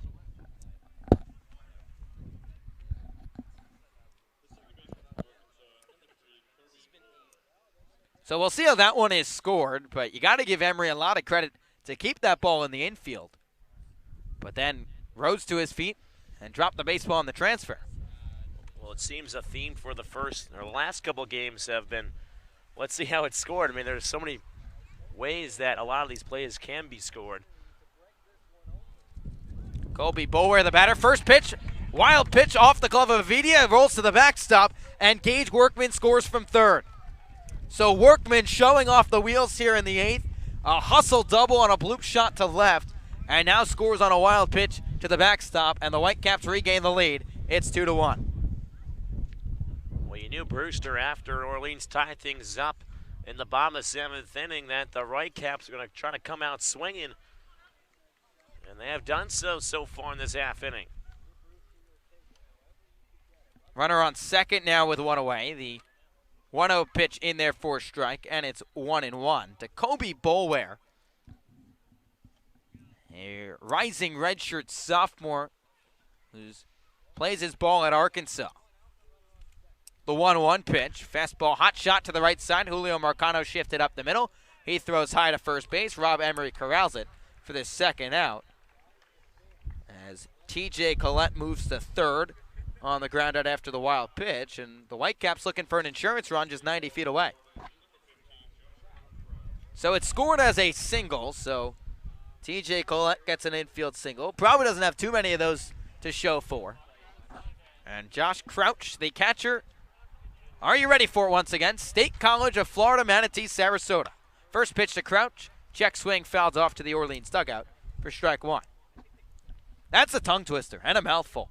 Just had to say it every time, you know. State College of Florida, Manatee, Sarasota. The junior originally from Sebring, Florida, back in from the right side. Here's the 0-1. It's a fastball cut on and missed, and it's 0-2.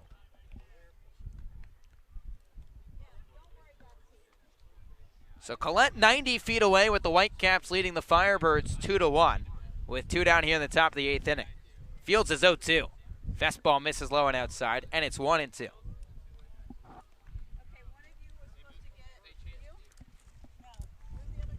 So in the 8th inning, Orleans will have the top of their lineup due up. 1-2 pitch. Breaking ball bounces in the dirt. Avidia just throws his chest at it and knocks it down in front of the dish. That's a run-saving block from David Avidia, and we'll do it at 2-2 now.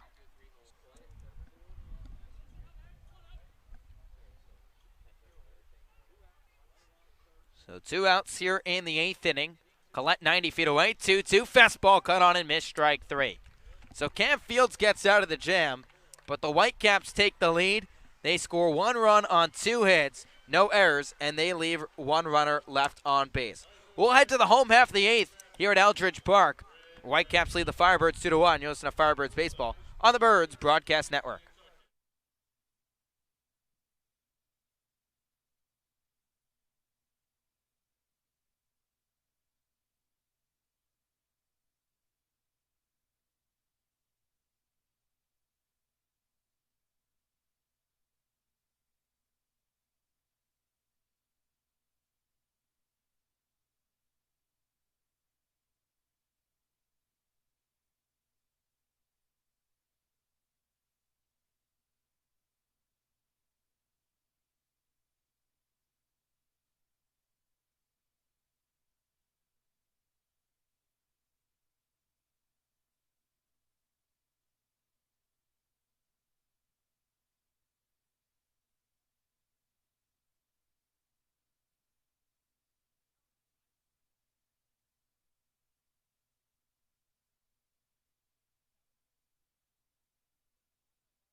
Firebirds down to their final 6 outs here at Eldridge Park, with the Brewster Whitecaps leading the Orleans Firebirds 2-1. Top of the lineup for Orleans, A.J. Lewis to lead things off here in the 8th against the tough right-handed sidewinder Willie McKay. Lewis digs in from the right side. Here's the first pitch from McKay. It's a fastball that runs inside for ball 1. McKay tossed a scoreless 7th for the Whitecaps. Gave up an unearned run. McKay set at the belt. Here's the 1-0. It's a breaking ball that almost clips Lewis on the foot. He moves out of the way, and it's 2 balls and no strikes. Firebirds didn't have a single hit in that 7th inning, but manufactured a run on 3 Brewster errors. 2 on the same play against Eric Fago. Here's the 2-0. Fastball misses high and outside, and it's 3 balls and no strikes. So A.J. Lewis, who has been aboard twice tonight, singled in the first and had another base hit in the sixth with a bunt single. He's trying to reach for the third time this evening. 3-0, fastball misses outside, ball 4. 4-pitch walk for A.J. Lewis to kick off this eighth for Orleans.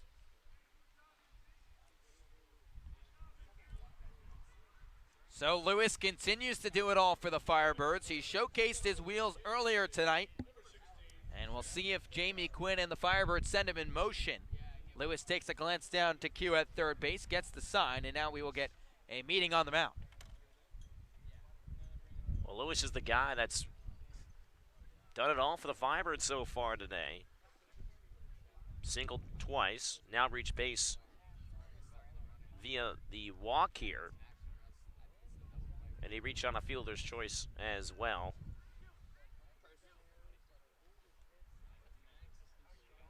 A quick meeting as well on the mound, just maybe talking situational there for a second or two. So meeting adjourned on the mound. A.J. Lewis off of first base, nobody out here in the bottom of the eighth inning. Zach Kokoska 0 for 3 tonight. Righty on lefty matchup. McKay set at the belt. Here's the first pitch. Kokoska squares, pulls it back on the fastball that misses outside for ball 1. Lewis already 2 stolen bases in as many tries this season. He swiped 17 bags this past year at Eastern Kentucky. Third baseman Gage Workman about 3 steps in on the grass from the third base side. 1-0 from McKay. Koska squares, fans right through the bunt, and it's 1-1. Kelly again. And Jamie Quinn as well over at third base, showing that they will play a little small ball here, trying to get a runner in scoring position. Kokoska grounded into a double play back in the third. It was a 6-4-3 inning-ending double play to neutralize the Firebirds' first and third threat. He's squaring around the 1-1. It's a fastball misses upstairs, and it's 2 balls and 1 strike. Brewster 2, Orleans 1. The Firebirds down to their final 6 outs on their home turf here in Orleans, Massachusetts. Kokoska, the junior outfielder from Kansas State. He's squaring around. McKay set the 2-1. So fastball misses outside, and now it's a good hitter's count for Kokoska at 3 balls and 1 strike.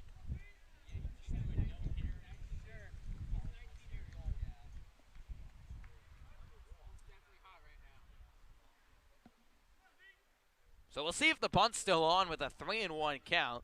To Kokoska, who hit .330 this past season for Kansas State. He squares around. At 3-1, it's fastball bunted foul to the left side, and the count runs full.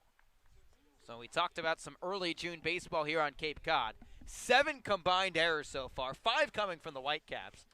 And we've seen some small ball plays not be able to get down. And this is a game when we saw 6 errors in yesterday's game. Will we get 8 tomorrow? There are 2 games, so you never know. We get 2 games combined errors, you never know. Yeah, exactly. Lewis on first. Kokoska still squaring. Payoff pitch. Bunted up the third base line. Workman's going to let it roll. It's trickling up the third base bag. It's a fair ball. And now it's foul.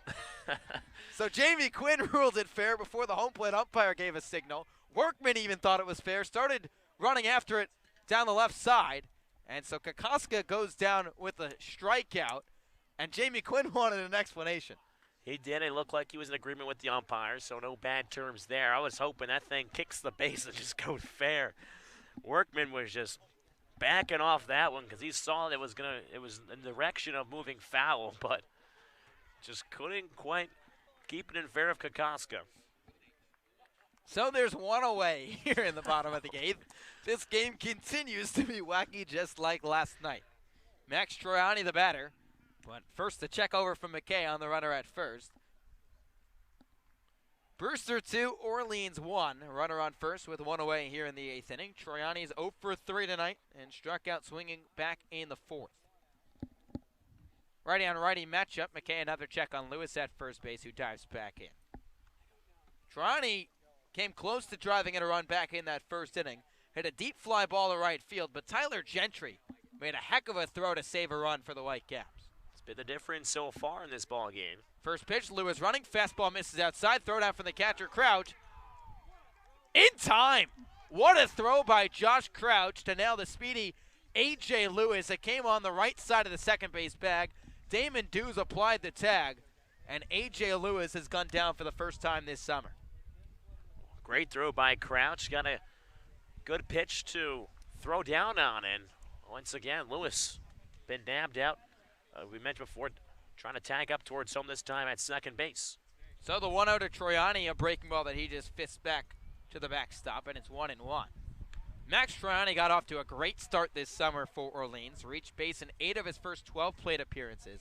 He's now 0 for his last 8, including 3 strikeouts over that stretch, but good numbers against the Brewster Whitecaps. The 1-1 pitch, a fastball that Troiani just nubs foul, and it's 1-2.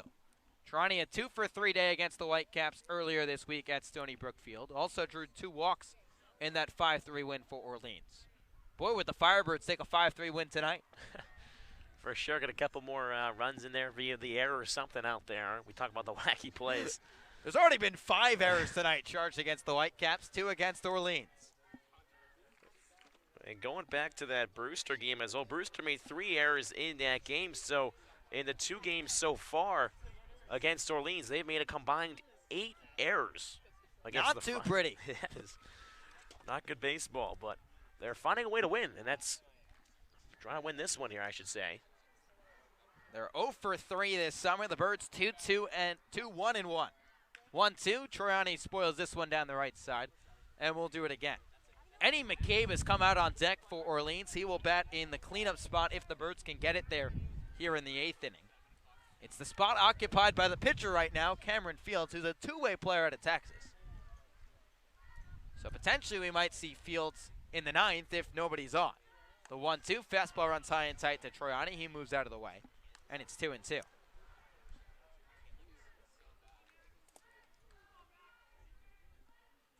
Troiani has found a way to get on base at a high clip so far this summer, looking to do that right here. 2-2, breaking ball misses low. Troiani steps out of the way, and the count runs full. So now back-to-back pitches. Troiani probably fed up with McKay on the mound, throwing 2 of them very far inside and just having a dance out of the way of both of them. Brewster 2, Orleans 1. 2 outs here in the bottom of the 8th inning. And the payoff pitch, high chopper over the head of McKay. He's able to grab it, sidearm throw to first base in time to nail Troiani on the slow ground ball. So the Firebirds get a leadoff walk, but A.J. Lewis is gunned down. And we will head to the top of the 9th inning with the Firebirds trailing the Whitecaps 2-1. And Scotty Gange will check in with you one more time here in the first 9 innings. Scotty, what you got going on? Yeah, you know, one of the best parts about hanging out here in Eldridge is we have so many fans, and we have some young Orleans Firebirds super fans. We have Jake, Zion, and Boone. All 3 of them these 2 are in 3rd grade. Boone is in 4th grade, and they're loving the Firebirds so far. Jake, I'll start with you. A.J. Lewis is going to sign your baseball at the end of the game? Yes. Are you excited for this? You look very excited. We were very excited before. Yeah, I'm really excited. You said you play baseball. You're going to play baseball. How cool is it to watch these guys play? It's extremely cool. And now I have some pitching tips. You're learning off these guys. Yes. Zion, I'm going to go to you. It's fun to watch these guys play, but you're with your friends. How cool is that? It's amazing. And AJ is going to sign my hat. He is going to sign your hat. Yeah. And number 9, I forget his name, but he signed it right here. Right on the hat, guys. Yes, right on the hat. Boone, you're the oldest of the 3, and you're hanging out with these guys. You're watching some baseball. What do your 2 friends mean to you? How fun is it to watch this game? It's really fun, and they mean a lot. You guys are all great friends, you guys. You're on TV. Is this fun? Yes. It's pretty fun. We're on TV. We'll see you right there. We'll wave to them goodbye. Broadcasters, Josh and Thomas, we're all saying goodbye. We're going to send it back to you guys, all right? Thanks, guys. And Scotty, a great hit as always. And A.J. Lewis, a fan favorite in the early going here at Eldridge Park. Cam Fields back out there for Orleans. First pitch home is fought off by Eric Fago for strike 1. Brewster 2, Orleans 1 here in the top of the 9th inning here at Eldridge Park. Eric Fago's played his part in this ball game. He's 0 for 3 tonight. 0-1 pitch is a fastball that's chopped to the left side. It's 0-2. The mark that Fago has made tonight has been on the defensive side. 2 errors the wrong way have brought in the lone Orleans run. The big first baseman out of Stetson digs back in the 0-2. A breaking ball hit to the right side.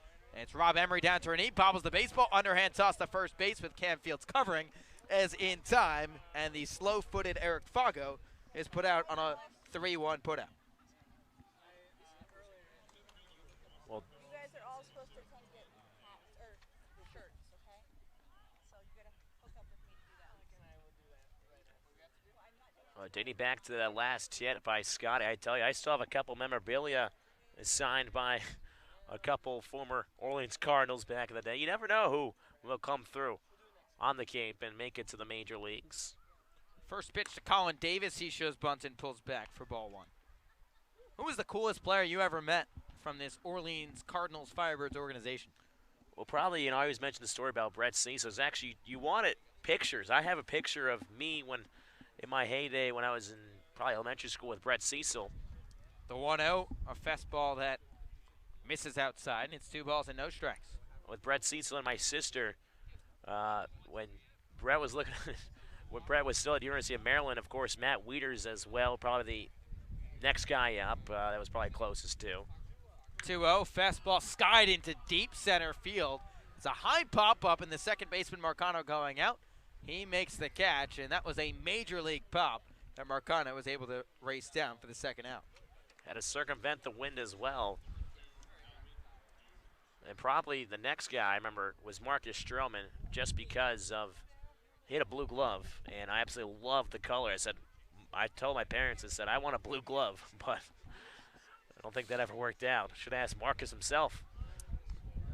Of course, he went to Duke and then played for the Toronto Blue Jays. First pitch to Damon Dews, lose the background ball back up the box, gloved by Marcano. His throw to first base on a hop, not in time. So Damon Dews flung the bat further than the ball went, but reaches on an infield single, showcasing the wheels. Only baseball, though, stuff like this happens. And Dews had some speed, tough play up the middle, but making it close over there at first base, but Dews just able to beat it out. So making now the broken bat total at 3 as we're keeping track of this season.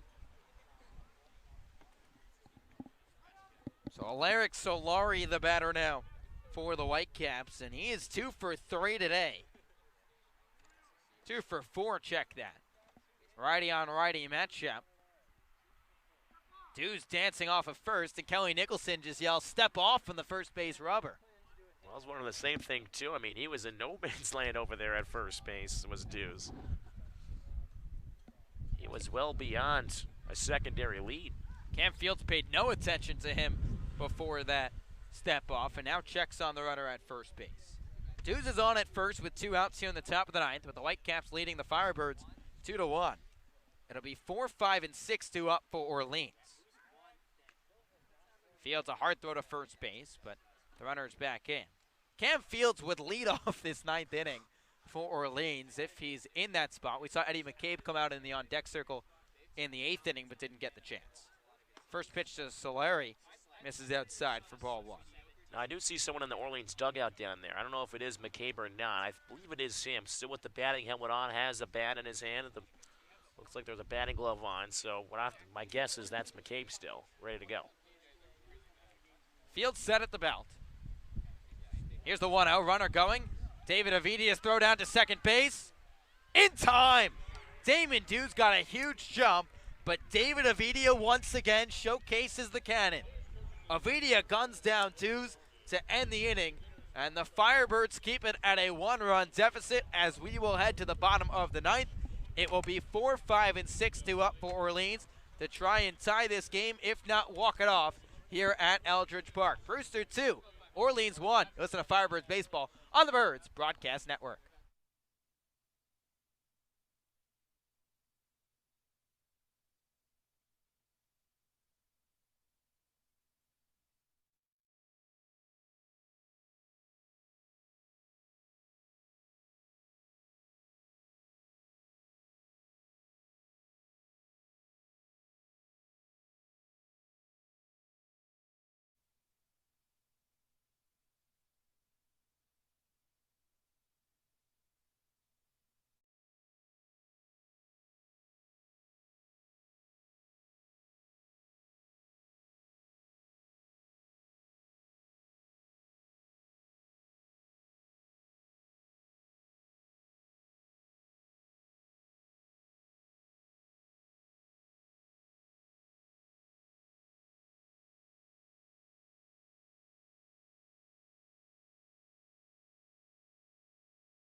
One last chance for the Orleans Firebirds, with the Firebirds trailing the Whitecaps 2-1 as we head to the bottom of the 9th inning here at Eldridge Park. It'll be 4-5 and 6-2 up for Orleans. Eddie McCabe will pinch hit for Cameron Fields. Josh Zamora and Rob Emery, the last hope for the Firebirds, as they will face the hard-throwing right-hander from the University of Kentucky, Carson Coleman, the rising senior, set to make his 2019 CCBL debut. A couple defensive changes as well for the Whitecaps. Tyler Hardman enters the game to play first base for Eric Fago. Eddie McCabe officially announced as the pinch hitter. It'll be a righty-on-righty matchup. Here's the first pitch of the summer from Coleman. It's a fastball that misses low for ball 1. Coleman in his second go-around with the Brewster Whitecaps, made 9 appearances last summer, and through 10 innings had an ERA under 1. The 1-0. It's a fastball that would have had the strike zone, but Josh Crouch couldn't hold on. It's ruled a ball, and it's 2-0. Again, it is imperative that the Firebirds try to get this leadoff man on here and try to get things going. Coleman out of the windup. Here's the 2-0 pitch. It's a fastball fouled back by McCabe, and it's 2-1. McCabe in his second go-around as well with the Orleans Firebirds, a pair of veterans out there on the diamond tonight. McCabe just played 1 game for Orleans last summer. Went 2 for 4 in his lone appearance for the Birds. Here's the 2-1. Fastball catch the inside corner, and it's 2-2. Josh Zamora, the third baseman from Nevada, waits on deck. He scored the lone Firebirds run tonight. And Rob Emery waiting in the hole, now shifted over to first base. Here's the 2-2 from Coleman. Fastball that McCabe fights off out of play, and we will do it again. What an interesting 4 spot in this lineup tonight for Orleans. Ray Gill started things off at first base. Jordan Lala came into pinch hit. Cam Fields was the pitcher in that spot for the time being, and then gets pinch hit for here by Eddie McCabe. Coleman with the glove in front of the face. Rocks and fires 2-2. Fastball hot shot into the Orleans dugout. And it looks like that hit the back of Max Troiani.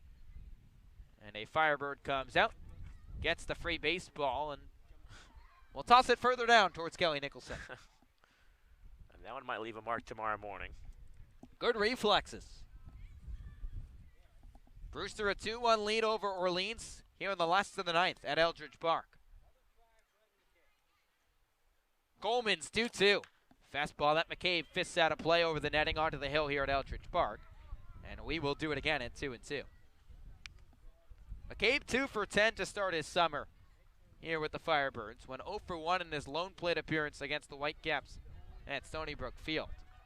But McCabe hit .345 to lead the Georgetown Hoyas this past season.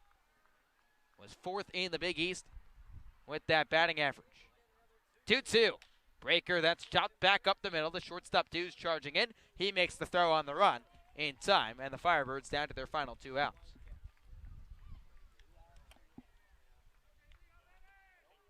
Still have some pop in the next couple bats. I know Kelly likes to sprinkle it around the order a bit too. We saw yesterday in Wareham with Zamora and Emery following each other. Those are 2 guys that have some power in their sticks. So Josh Zamora, the batter for the Firebirds. Righty on righty matchup. Here's the first pitch.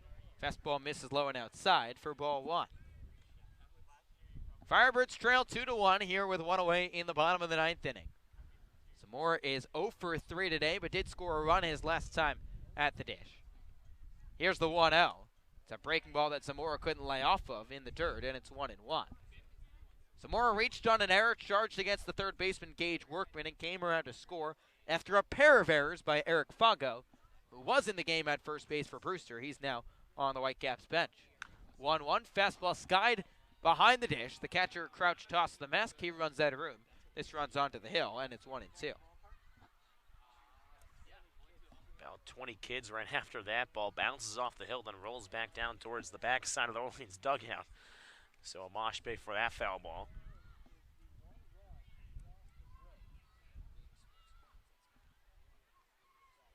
Coleman ahead, 1-2. Here's the pitch. Fastball cut on and missed, strike 3. Coleman blows a slider past Josh Zamora, and the Firebirds down to their final out here at Eldridge Park.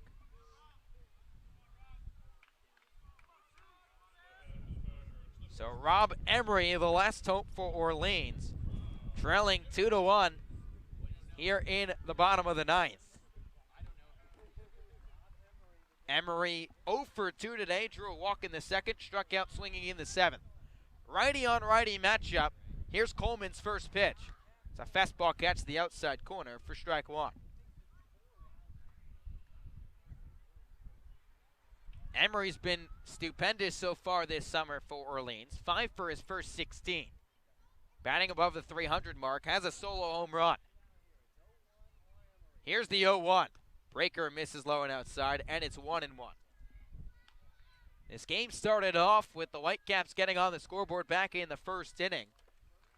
An unearned run charged to Owen Schartz.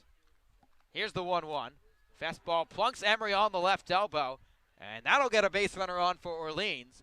So Emery, the tying run, moves to first base, and the winning run at the plate is Tanner Murray. Well, any way you can get on base, you got to take it, and Rob Emery just stands one and takes it on the elbow.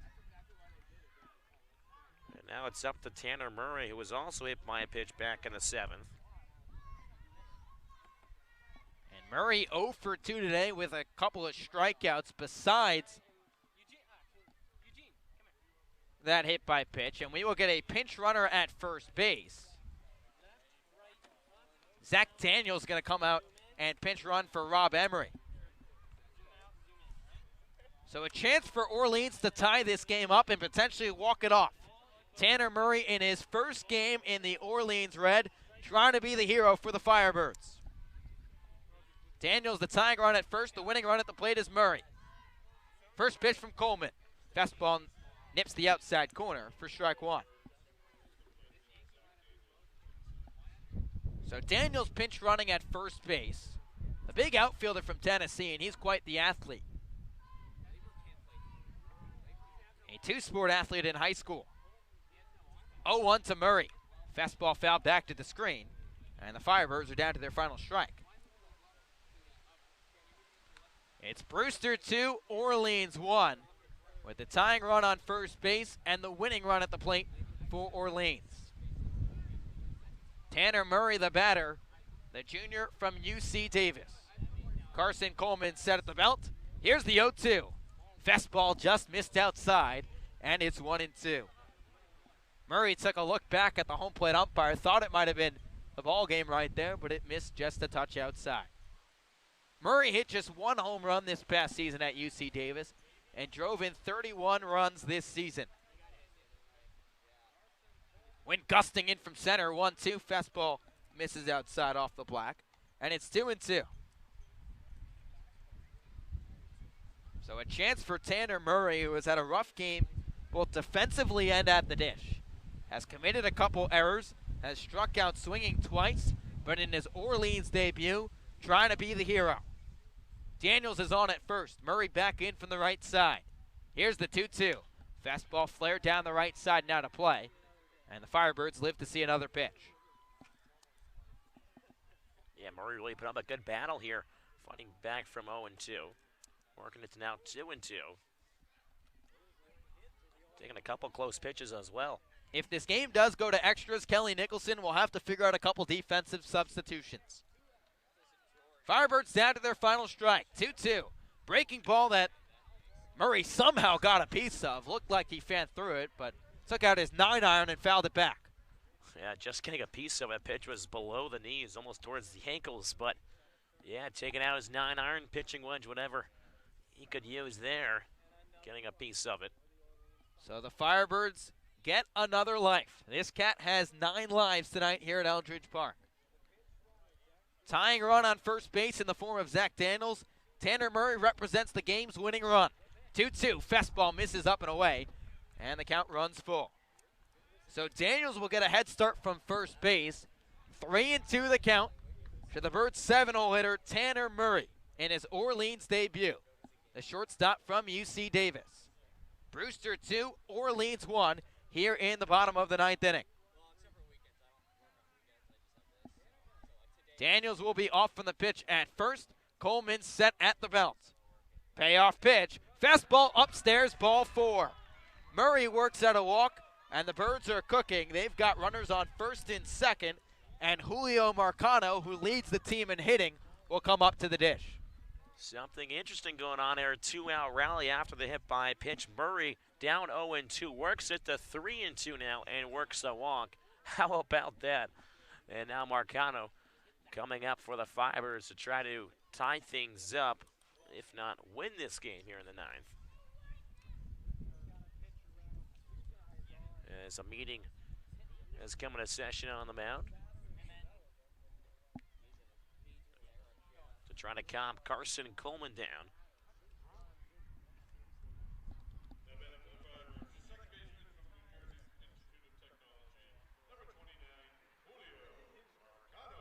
So Julio Marcano will try and be the hero right here for Orleans. A single most likely ties this ball game. A ball in the gap might win it for Orleans. Murray off of first, Daniels off of second. Marcano digs in from the right side. Whitecaps lead the Firebirds 2-1 here in the ninth. Coleman's first pitch. Fastball nips the outside corner for strike one. Marcano tonight, a single in the third, reached with an error back in the seventh after putting the ball in play. That brought home a run for Orleans, their lone run of this contest so far. Here's the 0-1. Fastball misses upstairs, and it's 1-1. This Firebirds team, 2-1-1 in the early parts of this season. They've got 5 points. The Whitecaps 0-3, looking to secure their first victory here of the 2019 summer. Murray's on first. Daniels extending his lead at second base. The 1-1. Fastball misses up and in, and it's 2 balls and 1 strike. Carson Coleman this past year at Kentucky had 15 walks in 28 innings. An ERA of 5.14. Drafted in the 33rd round by the Tampa Bay Rays, but elected to go back to Kentucky and pitch here on the Cape. 2-1. Fastball shot down the right side, but foul. And the Firebirds once again down to their final strike. It's 2-2. Well, you got to get a piece of wood on that one, but just kind of extending the barrel out there, got a piece of it and pushed it foul. Got to shorten up his swing here with 2 strikes. Choke up on the bat a little bit. So Orleans down to their final strike of the night once again. Murray on first. He represents the game's winning run. Daniels in scoring possession would tie it. Coleman set the 2-2. Fastball skied to shallow right field. First baseman Hardman going out. Second baseman Auerbach coming over, and he makes the catch in foul ground, and the ball game is over. Orleans gave it a deep chance here in the ninth inning. They put the tying run in scoring position, the winning run at first base, but the Brewster Whitecaps holds on for their first win of the summer as Brewster defeats Orleans 2-1 to even up the season series at a win apiece. And the Firebirds fall to 2-2-1 on the season, set to go on the road for 4 games. You know, it's a tough one for the Firebirds, probably just because 5 errors committed by the Whitecaps. I feel like for the Whitecaps, you're just taking a deep breath and saying, taking a big gasp as well, saying we got 1 win now on the board. But also, they were lucky to win this game as well, and some parts of it, obviously they earned it as well with the bats because they had 7 hits. Orleans just able to get 3 hits, but Brewster also committed 5 errors, but they did not come back to haunt the Whitecaps as they're able to squeak one out here in Orleans. So Orleans falls just short. Brewster scored a run in the top of the first inning after an RBI groundout for Tyler Gentry. The Birds even things up in the 7th, scoring a run on a 2-base error by Eric Fago, the first baseman. But Brewster, the last laugh in the top of the 8th. They got a run on a wild pitch as the Birds fall to the Whitecaps 2-1 here at Eldridge Park. The winning pitcher tonight for Brewster is Willie McKay. He came out of the bullpen, picks up his first win of the summer. On the wrong side for Orleans is Cam Fields. He drops to 0-1, and Carson Coleman picks up his first save of the summer, with Orleans coming up just a bit short in this short 1-game homestand. So we will toss things over to Scotty Gage, who is standing by with A.J. Lewis, the Birds baller of the game, despite Orleans falling just short against Brewster. Guys, here with the Birds Baller game, Mr. A.J. Lewis. And A.J., before the game, going from catcher to second base to right field, I asked you how that transition was going to be. You said, I'm just going to play. I'm an athlete. Things look good out there. No problems. How did you feel out in right field tonight? It was a tough wind out there today, but I just went out there and literally said I was going to be an athlete. The ball in there, I went and caught it. Looked like an athlete. You reached base all 4 times you were up, 1 for 2, two walks. How'd you feel at the plate tonight? Tonight I was seeing it well. The Caps had a good staff tonight. They were pumping it in there, but, I was just trying to stay simple and get to first base. With a team like this, 2-1 loss, unfortunately for you guys, but the game was never over until the last pitch. What can you say about the resiliency of this team and kind of sticking in the game as long as it was, and as many things didn't go your guys' way tonight? We have a talented group right here, and I think we know that we're not out of any game. We got a lot of guys that can put the ball out of the yard, and today the wind was down, and I think we hit a couple balls good that didn't get where they should have been, but, we can win any game we're in, so I think we did a good job doing that. You learned that about the team. What did you learn about yourself tonight? You say you're just an athlete, you're playing. Specifically, anything that you learned being out in right field or maybe even at the plate? Just keeping everything simple. It's baseball. You've been playing it your whole life. Just staying simple, staying easy, and playing the game. I've talked to a few kids in the middle of the 8th inning, and they really wanted your autograph. They're right over here, so I'm going to let you go. And you're probably starting pitcher tomorrow, too, so I'm going to let you go. We're going to wrap this up. The Birds Baller of the game, Mr. A.J. Lewis. Congratulations, man. Thanks so much. Guys, back over to you. And thank you, Scotty. Again, he was. Take a look at this, by the way. Are you kidding me? I'm going to cut you off. Take a look at this. Everybody's around this guy. I'm telling you, he's the Birds Baller of the game. Everybody wants the signatures. It's fantastic. All right, now back to you. When you say he's the Bird Baller of the game, they're going to flock over to him. He did it all today for the Firebirds. Again, that was Scotty Gaines along with A.J. Lewis, the catcher, second baseman, and now right fielder out of Eastern Kentucky. He has done it all for the Firebirds. Whatever Kelly Nicholson has asked him to do, he has done it.